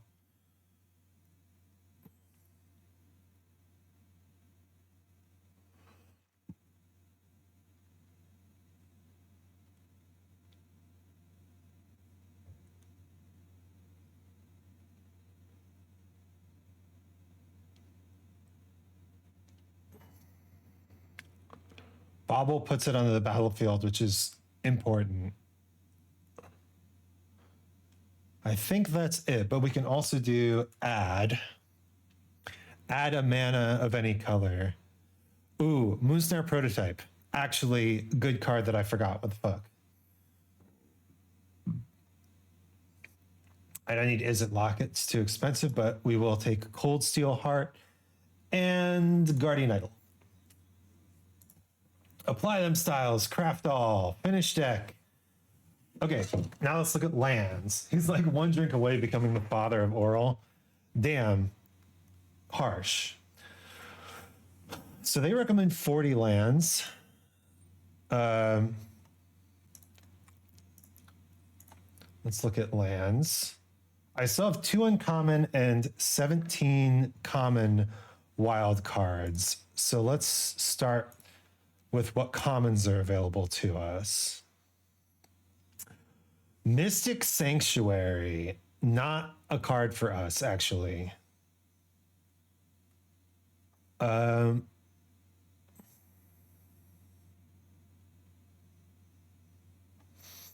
don't want tap lands, is the thing. Dwarven Mine is like a free roll. Enters tapped, enters tapped. We'll make an exception for Silver Bluff Bridge because it's real good. +1/+1 counter synergy, command tower.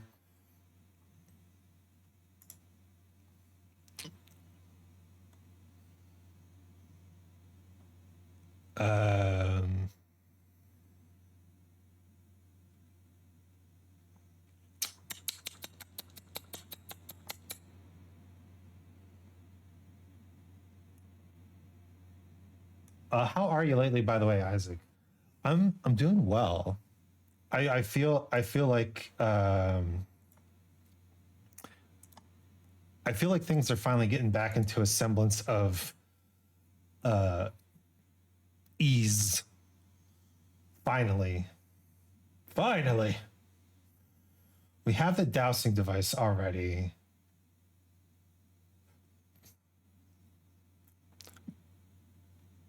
Do I add a Dark Steel Citadel? Because it's an artifact? Glad to hear that, yeah. Oh, it is tough out there. But now my wife and I are finally back in a good position at work and stuff. I think we have to add a demolition field as well, just because somebody's going to be playing the weird stuff, right? Actually, no demolition field. Volatile Fault is just way better because it adds an artifact. Oh, and Scene of the Crime is also an artifact land. Yo, let's go. Some good artifact lands.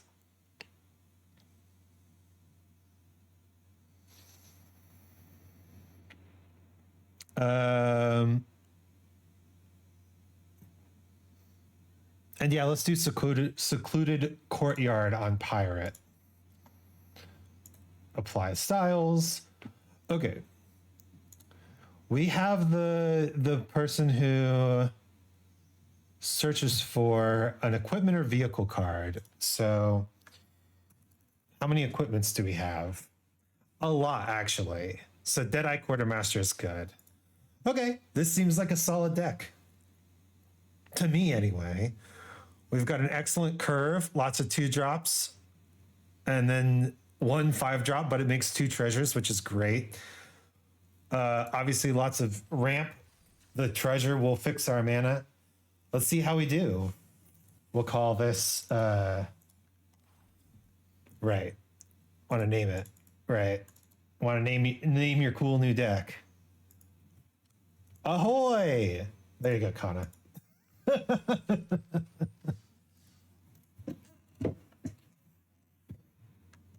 Exciting. Let's play. First up, we are facing the legendary Teferi, also known as George, who's playing Annex. All right. This hand is completely blue with no blue mana, so we mulligan. This is much better.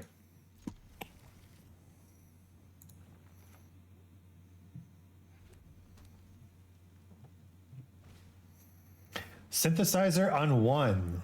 So they get to draw a card.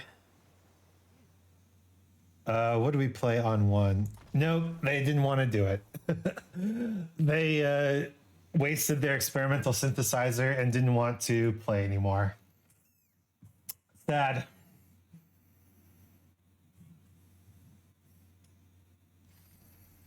Okay, well, that's a win. Sometimes you get those. But our goal is still to play red and blue spells. So that's not a great thing to happen. And the more wins you get in an event like this, the harder the opponents you'll fight are.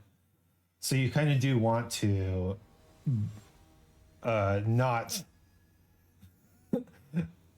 you'll end up winning and losing a fair amount. Okay, this is a great hand. Because we can do... Yeah, this is a flippin' awesome hand. Because we can save the Mishra's Bauble for turn 2 and then immediately put a counter on Captain Storm. But what do I want to do on my first turn? Spellbomb or Research Desk? I think Spellbomb is better late game when we can bounce their Mr. Orfeo. Mr. Orfeo, the boulder. The boulder is conflicted. So let's do Mishra's Research Desk so we have that out. And then maybe on turn 3, we can Hover Bike and Mishra's Research Desk all on their turn. Set ourselves up to either play Brazen Freebooter or something else.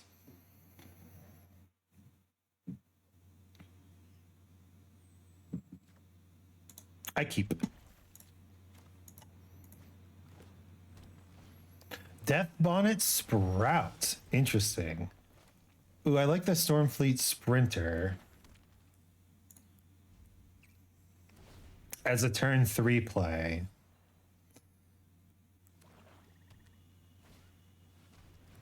What? Double target creature's power. Oh, goodness. Okay. All right, I see you. I hear you. They're playing Slime Against Humanity deck.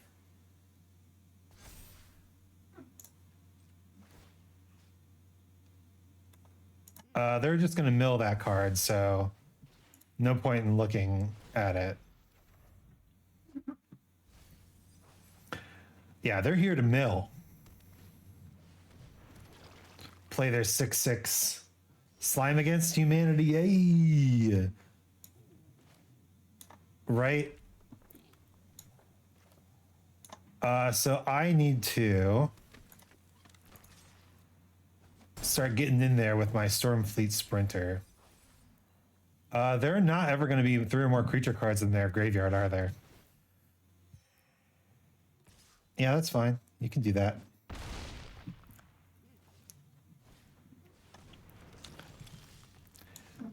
All right. Ripley wants me to cast my 3rd spell each turn. So what I'm going to do is set myself up like so. Attack.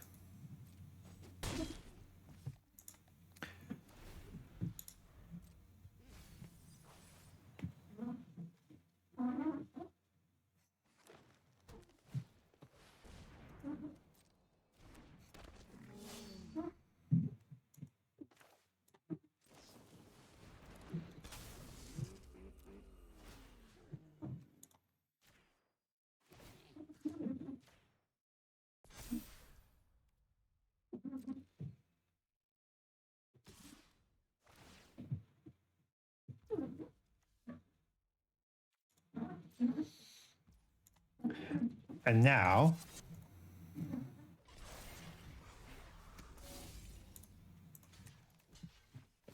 block the slime.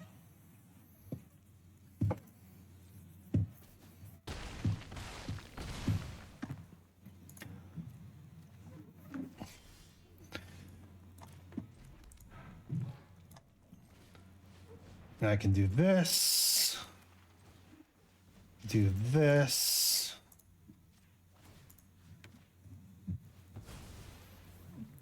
Goodbye.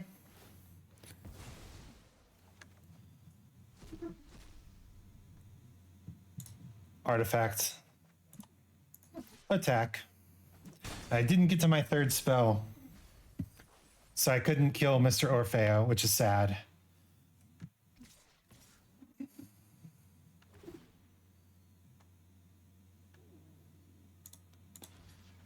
Yeah, I will block your Stitches Supplier.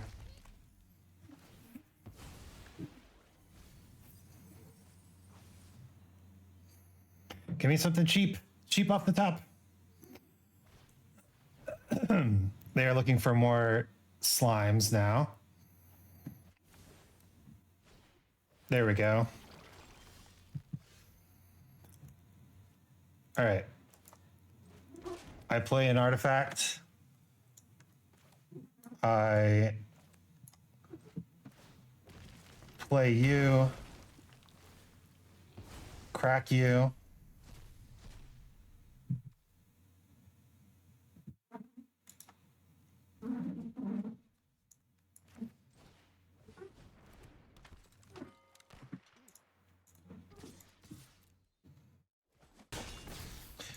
And that's a good game. Nice deck. I couldn't find anything else to deal with the big slimes. And he had a lot of cards. Cool deck. Slime Against Humanity. I bet that's not the last one we'll see. It's a common. And it's a pretty easy to craft one. Because you only need one and then you get like half your deck done. Ooh, Minthara of the Absolute. Hey, how's it going? Creatures you control get plus X plus O. Whenever one or more permanents you control leave the battlefield. So she has to be on the battlefield. We have a blue hand with red mana, so we mulligan.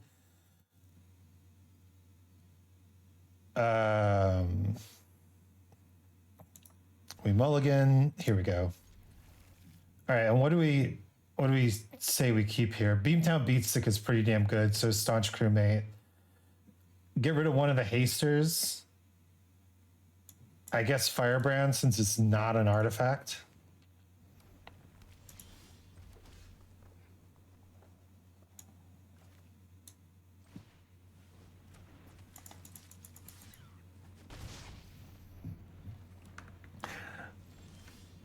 Now they should be...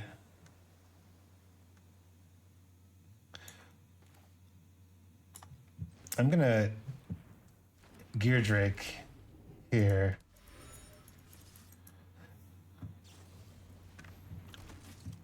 Yeah, they should be a go wide deck with Minthara. One more permanents you control leave the battlefield. Kind of go wide sacrifice.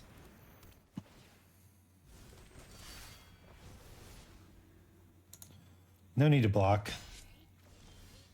Oh, mana! Beautiful.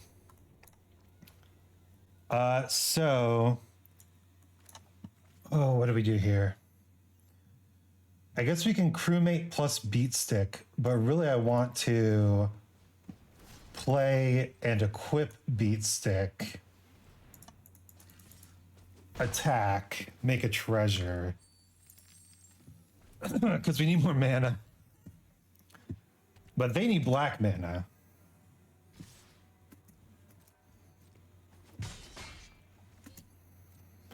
Oh, more mana. Okay, beautiful. So first things first, play our girl. Second things second, attack with the Gear Drake.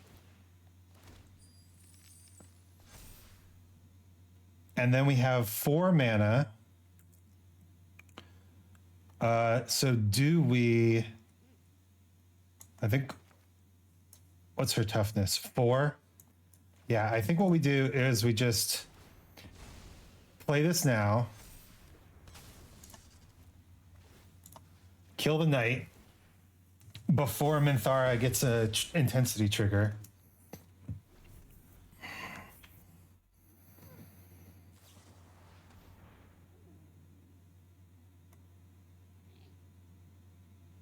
Sure.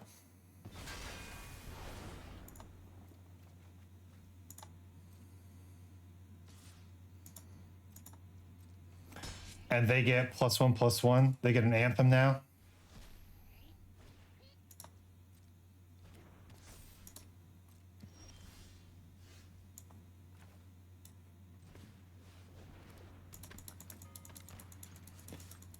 But my God. This Gear Drake is fantastic. 2 more counters, please. Let's go. Staunch crewmate me. I will waylaying pirates. Why is there a mole on the game board? Because he's my friend. Because I love him. Look at him. Yep. Minthara. But they can't attack, can they?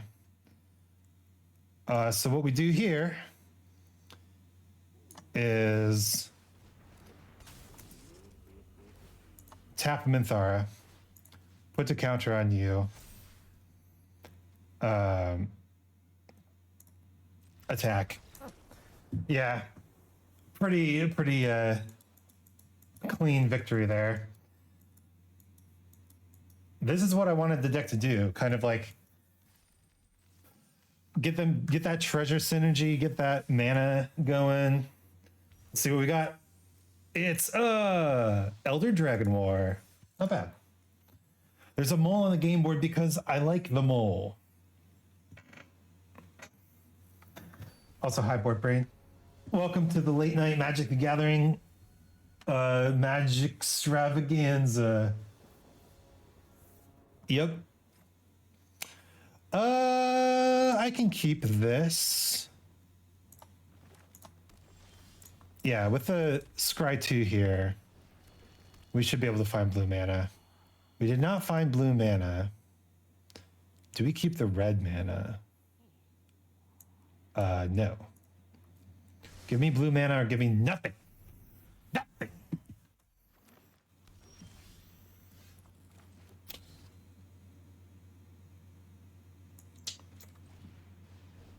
Patchwork Automaton, please. I told you, another Slime Against Humanity deck. It was definitely not the last one that we would be seeing today. No attacks. Renata just adds an additional +1/+1 counter, and that's it. I mean, okay. So the other deck had self mill. This one does not.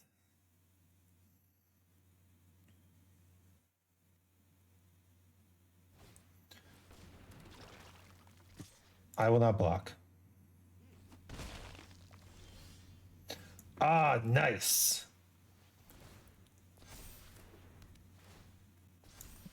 So now we can.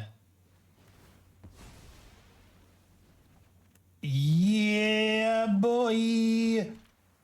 Blue mana. Now we will see whose deck grows faster. It might be theirs, honestly. Ooh, Case of the Trampled Garden is excellent in a Slime Against Humanity deck. I believe. Good shit. Oh, you got a fight spell? You can't fight the Patrick Automaton. I take action. No need to block yet.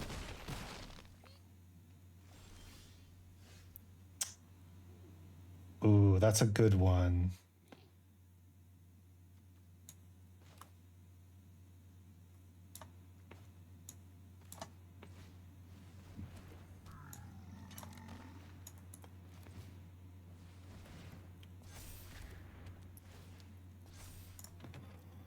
No attacks.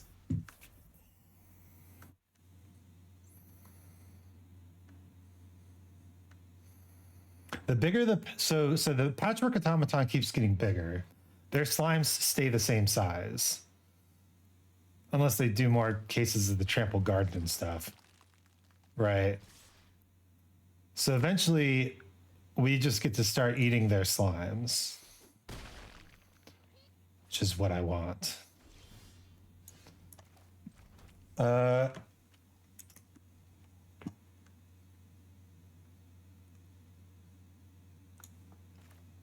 I want to play you. Tapping down you. Oh, thank God. Another an island. Finally.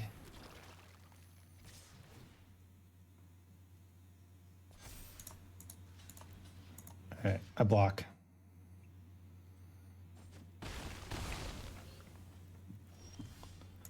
Island! Islands!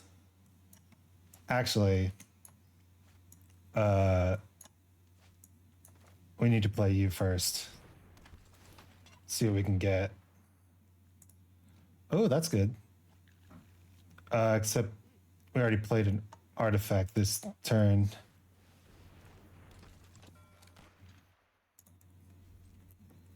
Yeah, I don't think we're winning this one. They're just going to play another Slime Against Humanity. And we are going to fall for the behind.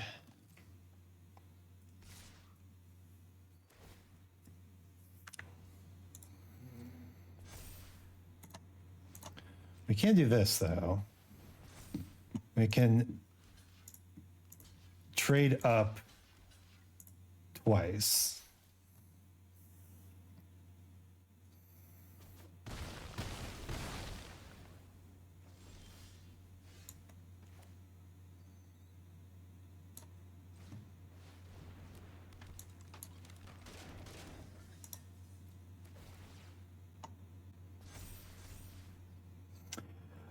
And I think that's us dead. Hit him with a good game. I knew that wouldn't be the last Slime Against Humanity deck that we faced. Our deck is not great at dealing with that. We want to be the one who runs over the opponent, not the one who gets run over by the opponent. Oh, but we hit our daily goal. Hell yeah.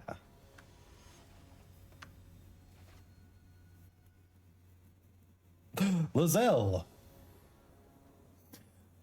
I go first. Ooh.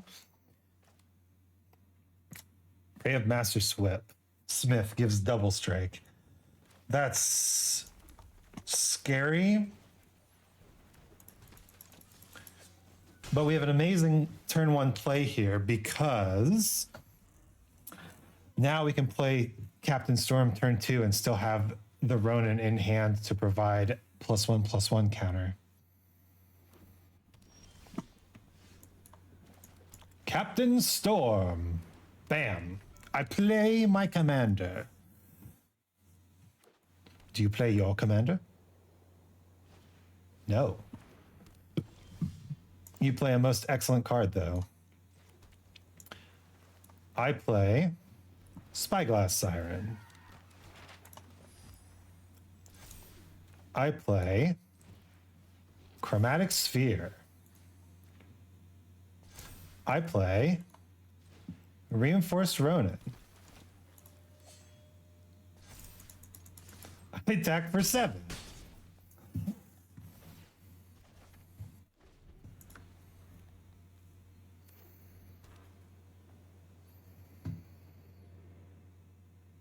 And we obviously do this to get the most damage in as possible, right?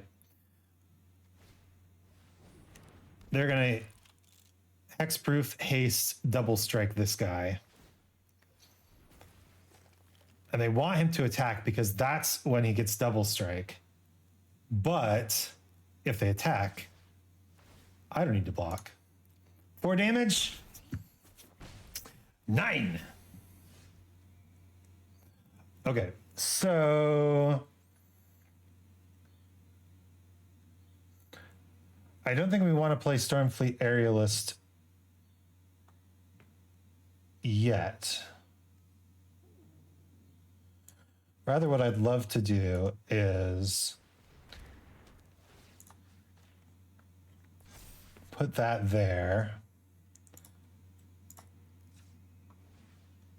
Just cycle this, see if we can draw a land. We didn't. Play this guy.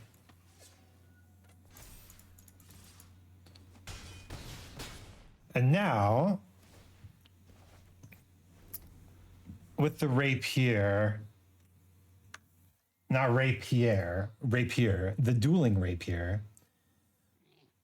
they should be almost dead. We can't use Hoverbike because he's got hexproof. But we can start going defensive if we need to. But he can't really attack.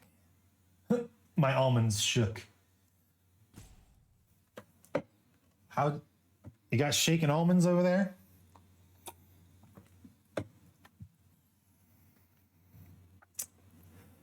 Yeah, unfortunately, they curved out pretty well, but unless they have some insane equipment to throw on Rayev, I don't think they're going to pull through.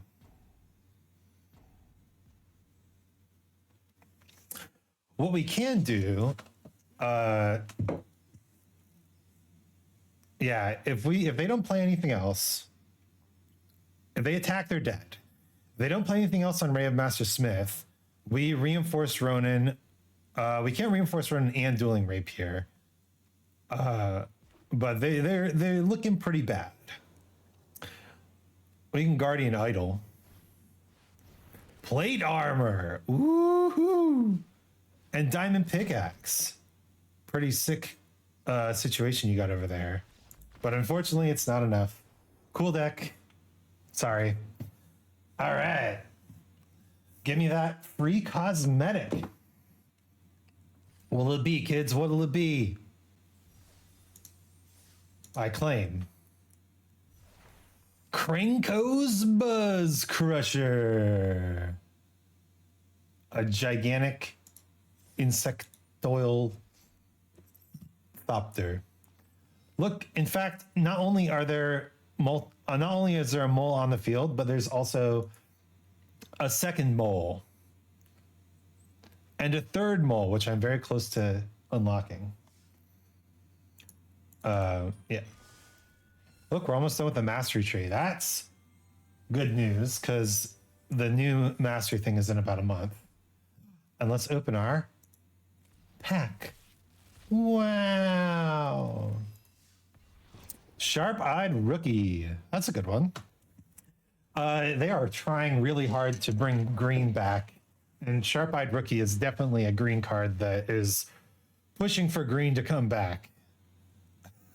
So I don't know if I'll ever do a mono green deck, but as you can see, we're doing good on our account here. Ahoy! That's a fun little deck. I'm not going to keep it because this event is uncommons only. So this deck is not really like useful anywhere else.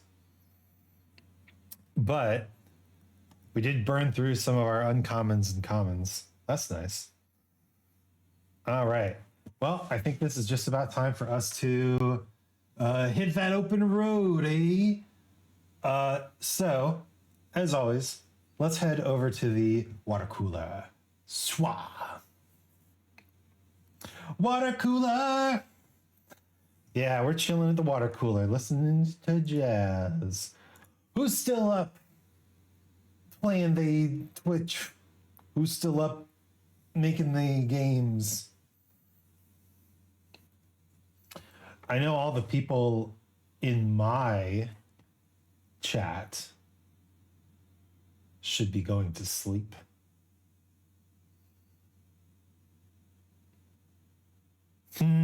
But if you're still around, let's throw up the raid message.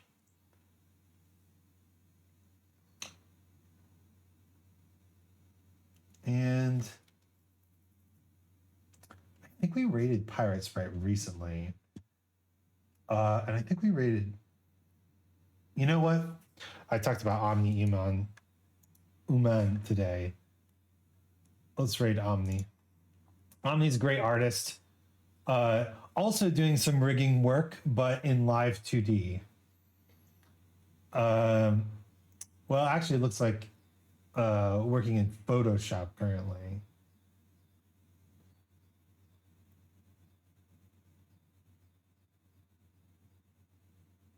So yeah, let's go raid Omni. Oh wait. Back in 1 hour, shower and dinner. Looks like he's working.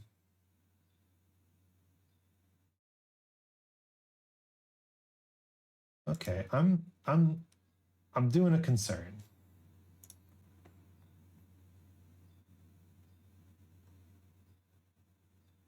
All right, we'll raid It's You Catboy. Surely we.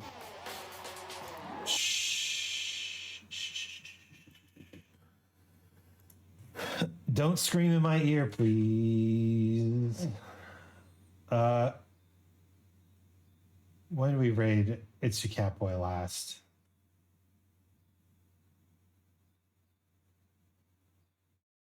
Maybe I'm thinking when we raided on Ton's channel. Oh yeah, it's been a while, huh? 4 months ago. All right, It's You Catboy. You're chosen.